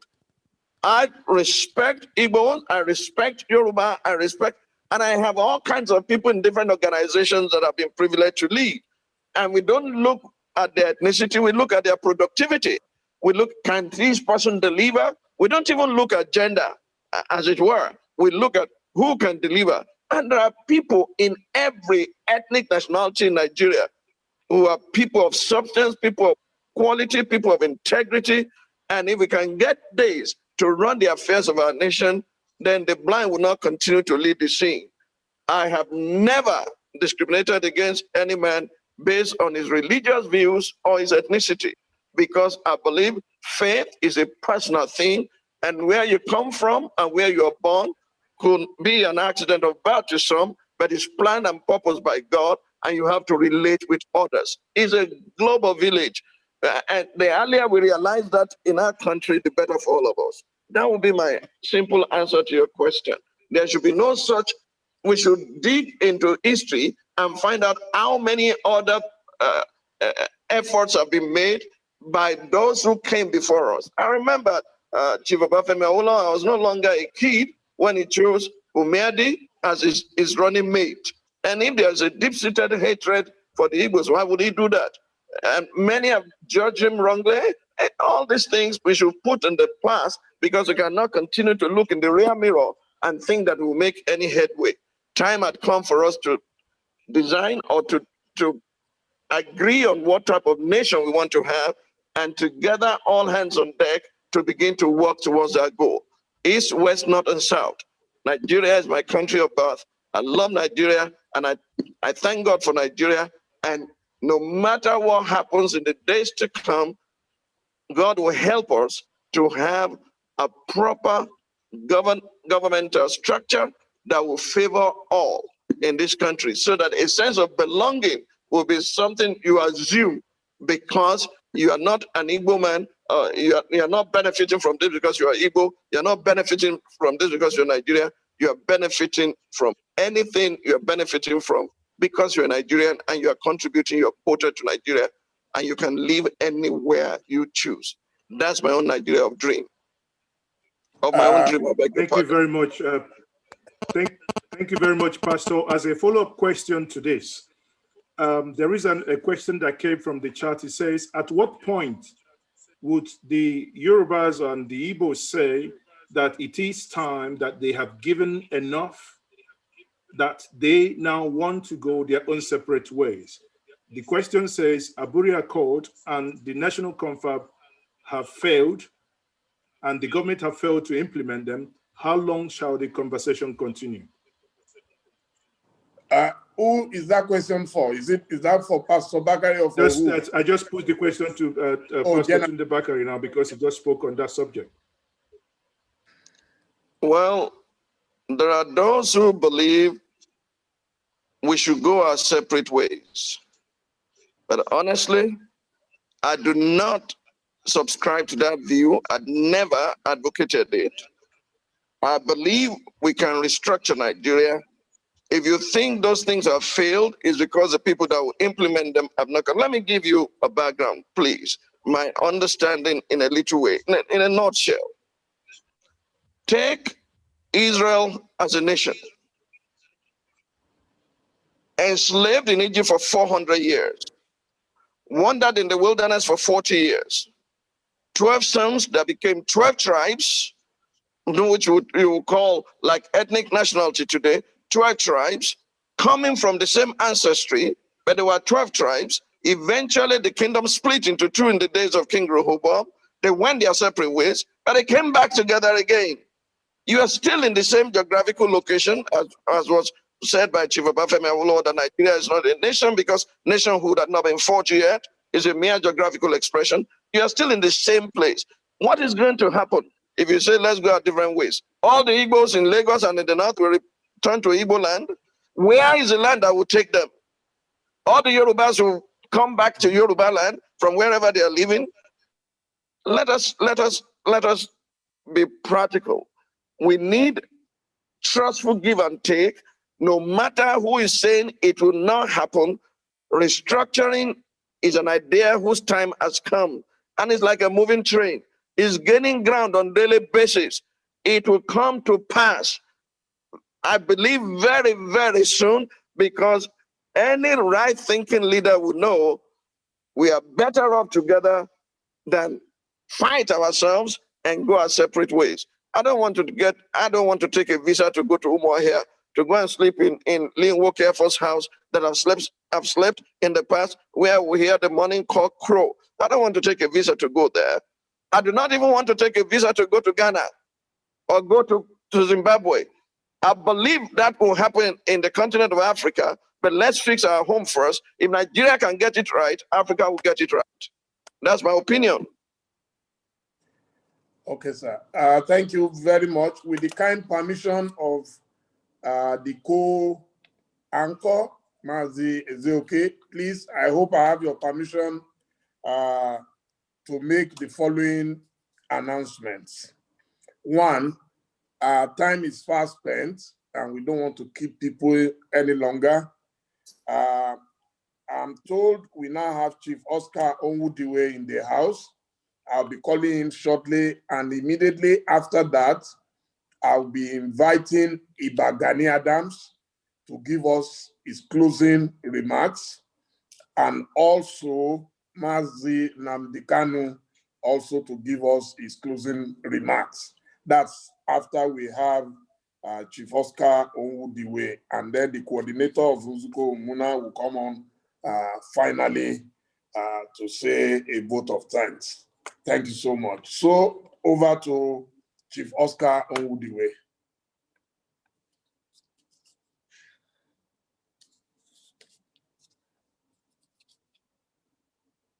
Ben, can we have Chief Oscar Onwudiwe, please?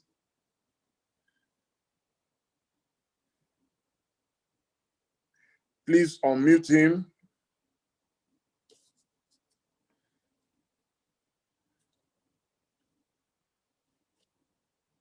Then please unmute Chief Oscar Onwudiwe.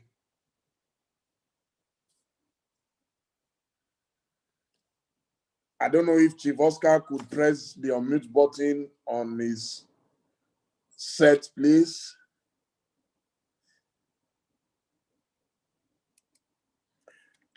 Ben, can you hear me? Chief Oscar, please press the unmute button on your handset or your laptop. I don't know which is which. Why is Ben not able to unmute him?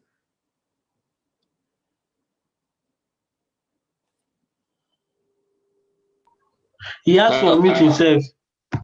They said you have to unmute. Can you hear me now? I have done that. Can you hear me now? Okay, we can hear you, sir. Thank you, sir. Okay, thank you very much. Well, you said the day is already fast spent. I have to, in that case, I can say all protocols ignored.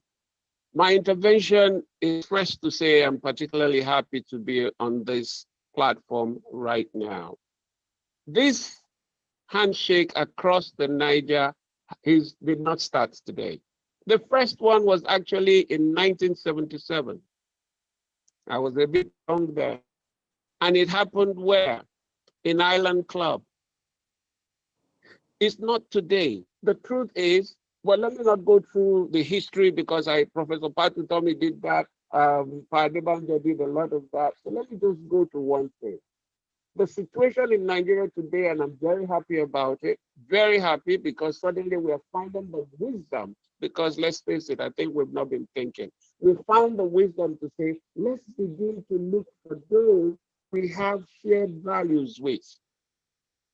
The last time I saw that a group of people started something, and Professor Utomi mentioned it here, Yiga, meaning Yoruba, Igbo, and others. When we started it and we had this meeting in Professor Pat's house, part of the thing I made clear on that day is that all the cardinal principles of Omoluabi is exactly the same with the cardinal principles of Nwafimo. So the question is, what is really the problem? What really is the problem other than one-third politics? I grew up in Lagos. My father had to send me out of Lagos to go learn how to speak Igbo. My first vernacular was Yoruba. So I saw when we were in Nyomiri and we graduated to Kobo. And eventually at the end of the war, as it was going, suddenly we entered Kobo Jati. And you begin to ask yourself, where is this coming from? And when you check when Kobo became Jati, politics has started. If you check the years, Kobo became Jati when? By 1979. And why is it so? Because the organized civil society is not bonding well enough. In every society, you have those 5 things, like you have 5 fingers.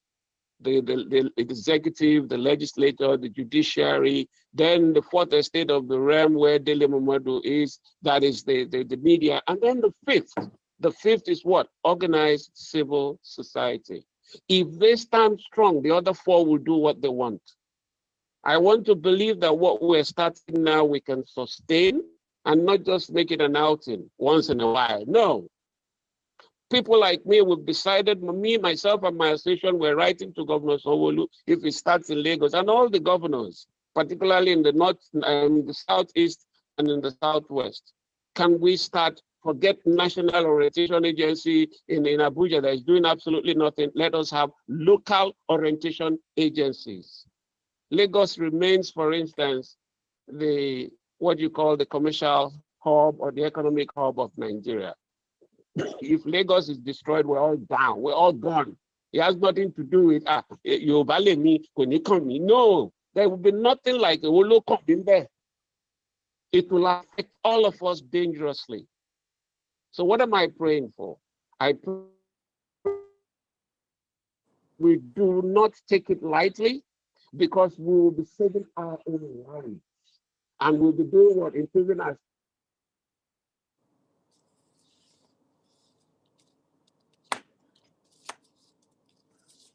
And the reason for the distraction is simple. Distract them and steal. And that's what's been going on. Nobody's discussing development anymore. So if you have a problem, for instance, look at what happened at the toll gate. I heard rumors that the kind of briefing that our emperor had was different. That, oh, don't mind, it's these southerners who are trying to embarrass you. They want you out of office. And I want to believe that rumor because it could be the only reason why some soldiers will come and start shooting at little kids. So we must understand that it's one of the most important imperative in human development is what? The mindset factor. We must work on it because every human being can be programmed. Nobody was born to say, this one is this and this one is that. You're programmed. So we can begin to reprogram ourselves.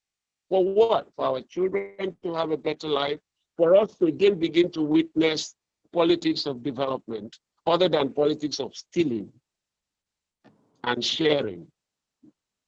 I do not want to say too much because you say, and I don't even know what to say. When Pagaba just spoke, I said he spoke my mind. And then most other people, including America, most other people spoke my mind. And then let me address this issue of people who are talking about going separate ways. Let them understand that they are weak. You go to a school and somebody bullies you, it's okay, I'm going. What about organizing to bully that person back? Now we have 4 zones who have decided to cooperate. And somebody saying we'll go our separate ways, you know. I just go. I don't like what is going on. Since Aburi didn't work, since this one didn't work, we didn't restructure. Let's go. What's that? 4 zones have agreed that we can restructure this country. 4 versus 2. And then we're talking about going our separate ways. Come on, it's not strength, it's weakness. Let us be frank about it and let us say it bluntly. It is weakness. It's when you're a weak man that you say so. You don't go. You stay there and you fight it out. I remember during the struggle for independence in this country, one of the statements made by Nnamdi Kanu, he says, we shall continue the struggle with a spirit that knows no defeat, holding as our armor the sword of truth. If these 4 zones will hold as armor the sword of truth, for heaven's sake, and of course the spirit of togetherness, tell me, who is that person? It's only a phase. I want to continue to thank those who introduced impunity, because when they did, we suddenly realized that, oh, it's time for us to come together. May they continue so that we remain together. With time, we'll teach them how to love, not how to behead people. I would like to stop there before I get emotional. Thank you, sir. Chief Onwudiwe, thank you so much. If you call me Mr. Obi, I will appreciate it too. Before some people slap me. It's okay. You are a big chief. It's just a sign of honor. It's a title. Thank you so much, sir. Yes. Thank you. And your intention is well appreciated. You must all agree with me that the diversity of opinions has been quite remarkable this evening. And on this note, I would like to respectfully invite Iba Gani Adams to please give us his closing remarks. And I would ask Maazi Nnamdi Kanu to please also get ready for his closing remarks. Thank you so much, and God bless you all. Well, my position is not closing remark, Basharo. Okay. Let me just come again and reiterate my position about defending the interests of our brothers and sisters who are Igbo on justice. The information that was submitted by in Yoruba land about lying against forging out fallacy that Igbo court crisis after the attack on our promising youth in Lekki. I can assure that we as Yoruba, as usual, we are highly accommodating and we are to protect interests because we realize that the Igbo are the businessmen and women in Yoruba. and the economic inputs give us growth in terms of development. And I don't want anybody to have that fear again, because when this information was being disseminated by the few elements that was a call from different angles. The Igbo in Lagos called me, the Orange called me. I said, relax, we know where this information is coming from. And know how they operate their propaganda to cover their costs.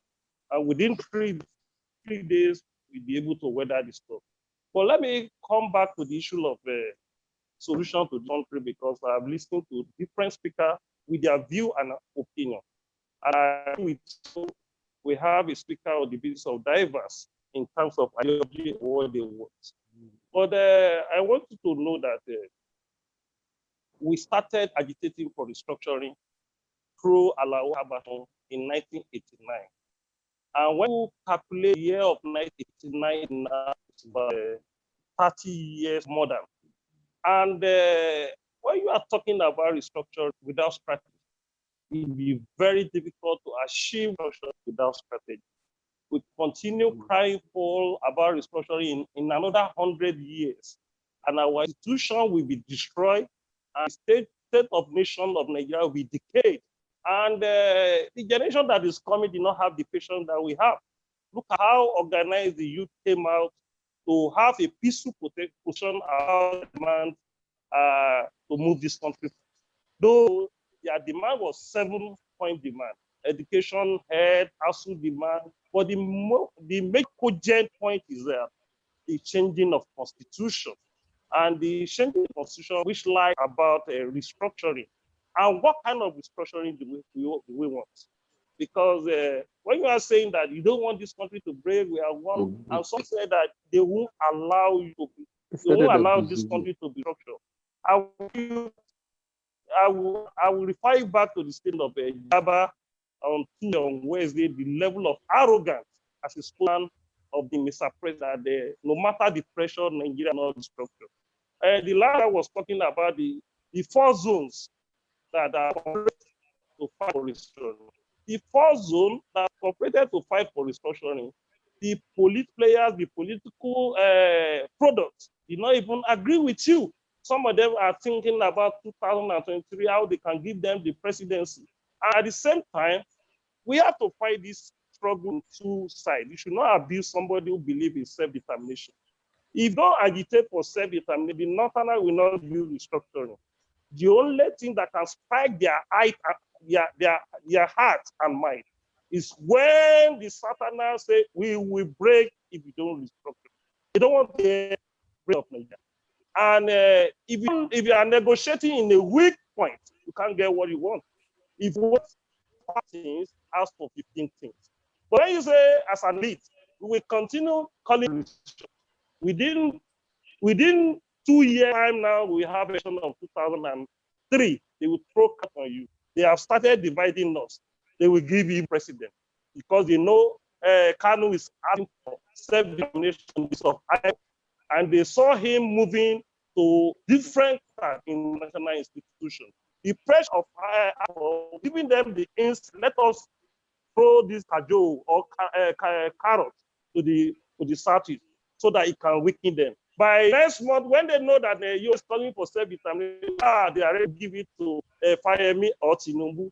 So that's a political joker and strategy to weigh us down on the basis of ideology. I will advise, because when you are talking of handshake across the Niger, we have to move on this thing on the basis of strategy. It's not about brewing grammar. We have to know where we are going and way forward, how we can achieve what we want. Please don't discourage Kanu in his own self. Let them continue their own restructuring. Yoruba will tell you the advocacy. Let us use the hand of the left and the right. You will clean your hand. But the situation you are telling somebody who is risking his life based on freedom, it will be very difficult to manage. I am not praying that Nigeria should break. If Nigeria breaks, who tell you that the Igbo will do their business in Oduduwa Republic? Who tell you we drive them away from Lagos or any state Yoruba land because we are Oduduwa Republic? Are you telling me Yoruba is doing their business in Igbo land? Who can even eventually become a Biafra republic? Are you telling me that Igbo is not doing their business in Benin Republic and that's another country? Our pastor Bakare that said that they don't want to be in another person, a country in Igbo land. But if the North panel, we won't give you restructuring. They have to play with that. We are Southerners, we are intellectual, we are partner, we are strategy. But we are not good in political strategy like Fulani. Fulani are about to be a political strategist. They know how to cajole you people. So we should not continue to be a toothless bulldog shouting restructuring. At the end of the day, you don't get it from me. But 2022, in the middle of 2020, nobody will be talking about restructuring again. We'll be talking of who will be the president. They will be thinking of who they will give the minister, maybe their son or some of their friends. Maybe they will have a political patronage in the federal. But now it's still very hard. Let us put more pressure on the power that be. We have oligarchy in all the 6 geopolitical zones now. We even have the oligarchy in Yoruba land, who didn't share ideology of self-determination, who did not even share the ideology of restructuring. We are shooting on ground. We have Yoruba that in their own mind, in their own thinking, they want the power, and they continue to be enslaving us. They will continue to be looting our treasury to make them become a political mafia. So I will appeal to our brothers and sisters in this program. Let those who fighting for self-determination continue with their self-determination. Let those fighting for restructuring continue with restructuring. At the end of the day, we will lose votes, we will get one. Either we get a restructuring on the basis of regionalism in all the operating units. If you get a regionalism in all the operating units, I know in a period of 10 years, Nigeria will be compared with a European nation. But if we don't be strategic about it, we will it. Because I was meeting of the Southern Nigerian organization in house of finance Astro. They were attacking. I said, look, don't attack this young man. I don't know him. I haven't met him by then, and I haven't had any contact with him. I said, us empower him to be, so that can achieve restructuring his own self-determination. But they did it to me, and they use all the force to drive the away from Nigeria. It's now in international level now. It's having more nations. So I will appeal to and appeal to Yoruba people that anybody who have a mindset in the two struggle, let's give him certain leverage, even though we don't share it. But I can assure you, at the end of the day, we get one out of it. Thank you very much.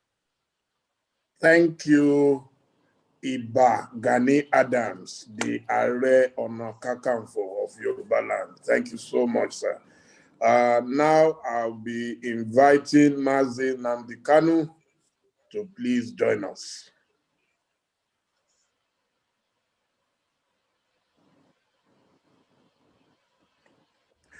Maazi Nnamdi Kanu, thank you. Please unmute him, please.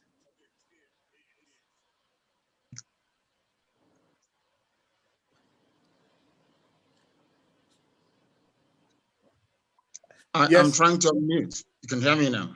Yes, we can hear you now. Thank you. Thank you very much. I want to thank everybody who participated today, and especially my dear brother Iba, who just spoke now, and of course, Paya Dabanjo, a man that I'll continue to love and have respect for the rest of my days on this earth. And of course to you, my dear good brother Dele, thank you very much for having me. Now, as Iba Gani said, I do respect divergent views and opinions because I am a Democrat, and I would like to reiterate that. One thing that comes across anytime this debate is had is the weak position from which the South is intending to, should I say, debate this restructuring of a thing. Restructuring cannot work because Nigeria has very faulty and shaky foundations. It cannot work because there are competing and divergent value systems. It cannot work unless we are deceiving ourselves. The borders are open in the north. They closed semi-border. But the borders in the north are open for all manner of, very desperate and evil people to troop into the country, to rape, to massacre, to pillage.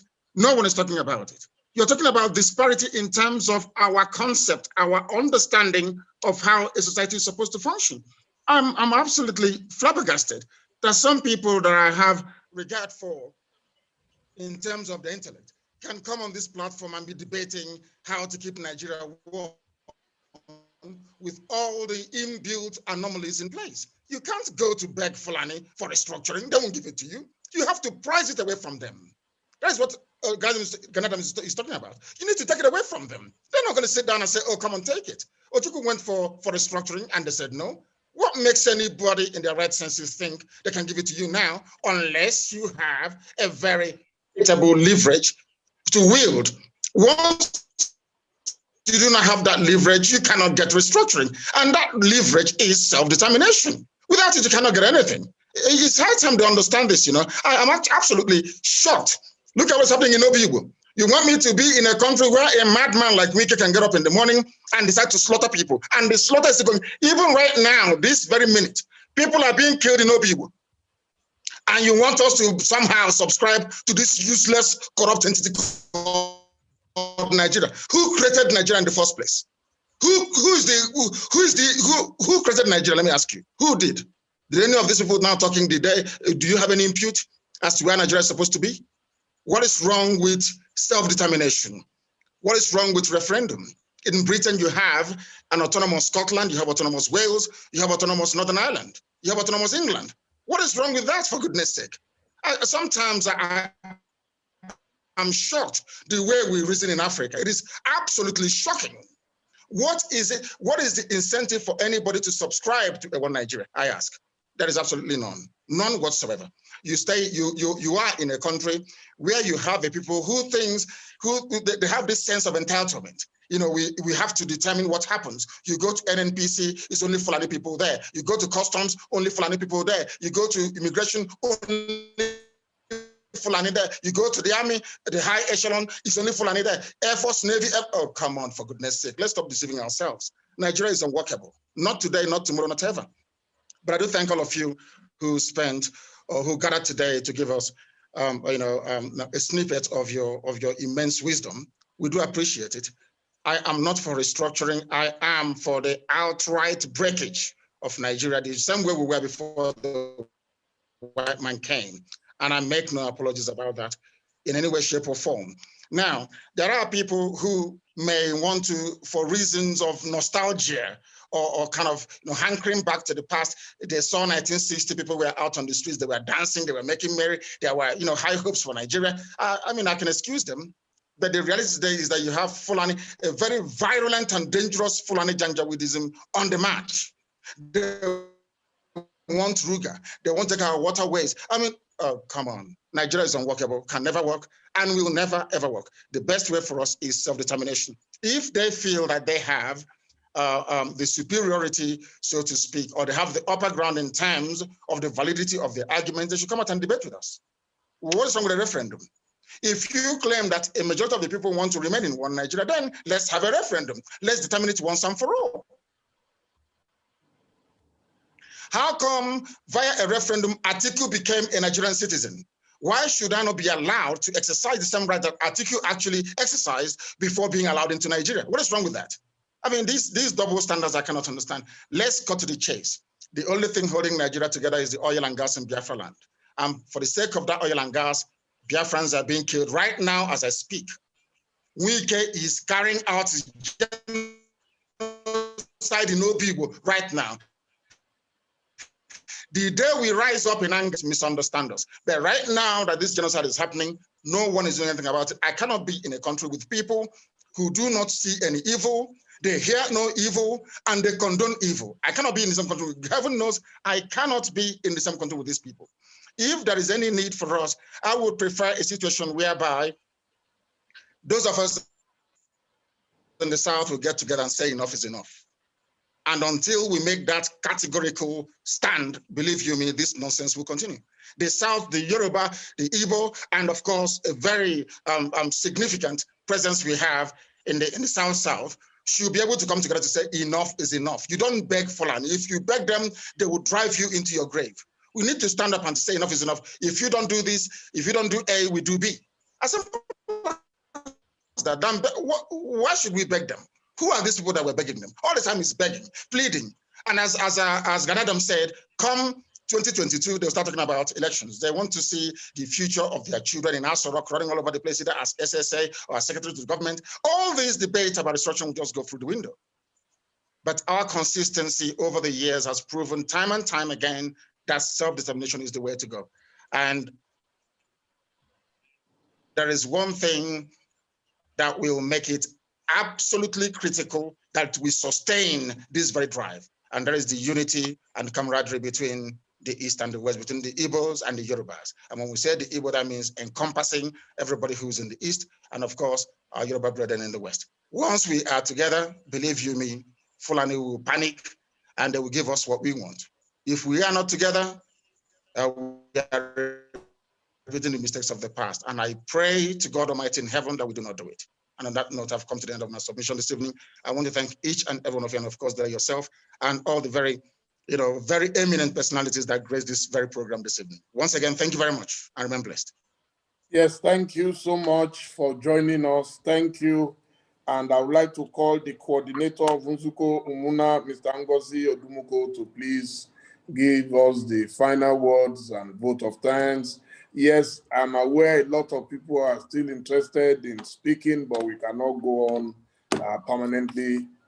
We have to close at this stage. So please, Mr. Ngozi Odumuko, please, let's have the final statement from you, sir. Yes, can you hear me now? Yes, we can hear you. Ngozi, we can hear you. Okay, Ben, but before you go ahead with Ngozi, please, just permit me to put up this question to you before you make your closing remark. Now, there is a question from the chat that says, is there any plan for this handshake to continue beyond online and perhaps form a formidable team to shape our collective future? So please, can you please, while you put up your final thoughts, can you put that into your question, answer, sorry. Hello, yeah.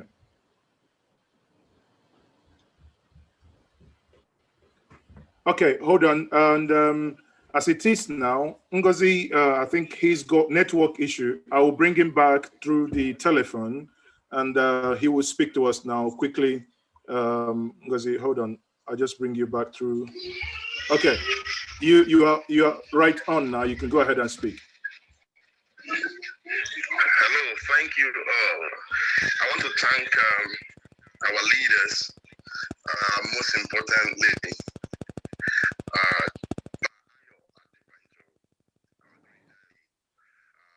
we're so strong, despite he has seen it all, he has remained consistent and strong. I want to thank so much Dadiwa, our leader of the Yoruba nation, Baru Fasoranti.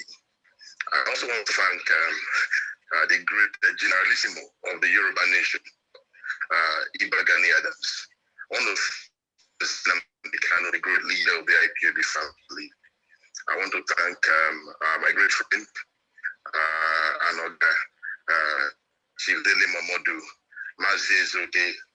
I want to thank Heritage TV UK that partnered and supported us in this project. All the speakers with my good friend that sang Nigeria Jaga Jaga, Eedris Abdulkareem, my mommy Onyeko Wenu, Prof. Utomi, Mr. Onwudiwe, Shutokun, Bakare, and all the eminent and great people that spoke. I want to thank the audience that participated in this program, because without the audience, we will not be having this one. And I'm very sure that Ovation International, TV International is streaming this live, both on Instagram, Facebook, YouTube, and all their channels, right? And also Heritage TV is doing same too. And also Ginger Media by Maazi is okay. Now, to bring me to a close on this, The Umunna, the main brain behind this concept of handshake across the Niger, would like to appreciate the Igbo leader, Chief Onwudiwe, who is the President General of Ohanes indeed. He would have been here today, but something came up. I want to thank him so strongly for his leadership. I want to also thank all the Igbo family and the Yoruba family. We so know that without the union and the collaboration of the Igbo and Yoruba, the black entity, the black person on earth will be having challenge. The Igbo and Yoruba should know that they have the key to the black man's problem on earth. God created black man and black woman for greater purposes. But we've not achieved that purpose because all over the world, the black man is still struggling for the identity question. So it is the Igbo and the Yoruba that it is paramount upon to solve that question. The day the Igbo and the Yoruba agree to work together, we are the most intellectual people. We are very egalitarian. We are very industrious. We are deep. We are spiritual. We are strong. We are everything good. The day we agreed to work together as a people, God would have been so much excited that his glory for man has come to reality. I want to thank all our Yoruba brothers that are pushing the Igbo and Yoruba narrative. And I want to thank the Igbo leadership too. I want to believe that this will be the beginning of a new dawn for black people on earth. I subscribe to the views of everybody that says, let us begin to query the Nigerian question. We have a lot of youth that are roaming around without job. Is this your destiny? I, for one now, like I'm in the United States of America, you are entitled to a lot of things, social security plan. If you don't have a job, there is something you're entitled to. If you're going to the university, you don't have funds to self-fund yourself. You're entitled to financial aid. But all of these are not what is available for us in the Nigerian state, despite we have so much and so much plenty. Right? Our youth are every day approaching every embassy to leave Nigeria. Our ladies have been turned to forceful prostitutes in Libya, in Lebanon, in Algeria, in Tunisia, in Italy. So this should not be the issue. And now let me use the opportunity finally to appeal to Mr. President. It is good to dialogue. It is good to engage. It is good to discuss. I think the time has come for Nigerians, for the intellectuals, for the young people to engage and sit on the round table and say, this is the way forward. This is the Nigeria of our dream we want. We need to talk about this. If people don't talk about it, that is where you see uprising. So for there not to be uprising, I want to encourage the Nigerian states to key into dialogue. There shouldn't be a time when we must use brute force to silence citizens. I'm an Igbo man by heritage and origin. I'm in the United States. I'm being respected, despite that my first country of citizenship is Nigeria.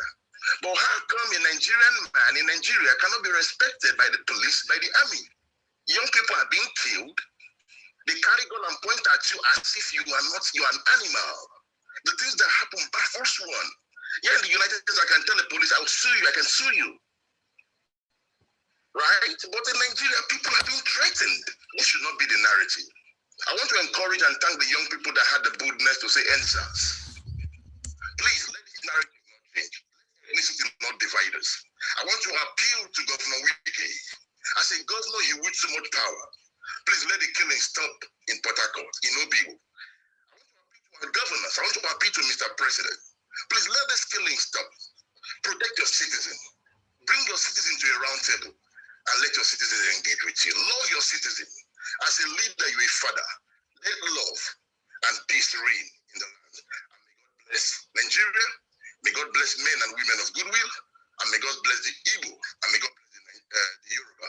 May God bless Iba Gani Adams, bless Nnamdi Kanu, Paruba Fasoranti, Aya Adebanjo, Chief Onwudiwe, and all the Igbo leaders and Yoruba leaders, and the people in the South and the Middle Belt, also up north there. May God bless you all. Thank you and God bless you. Thank you for this opportunity. And thank you, Umunna, for the opportunity. Thank you. Thank you very much. Thank you very much once more, Ngozi. Thank you.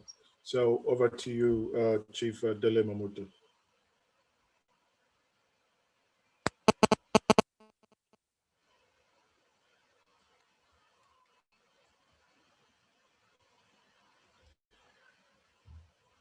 So thank you.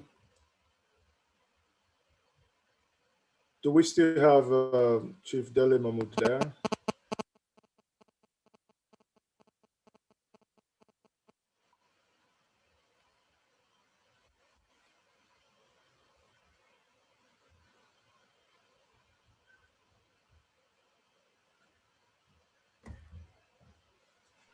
Okay. It's not coming off. Aha.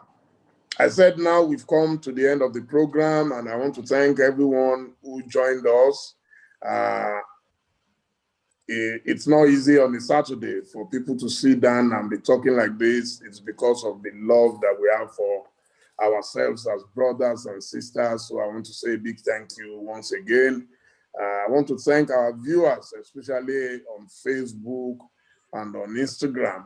We'll be uploading everything, even on YouTube, so everyone can watch this later. Thank you so much, and good night.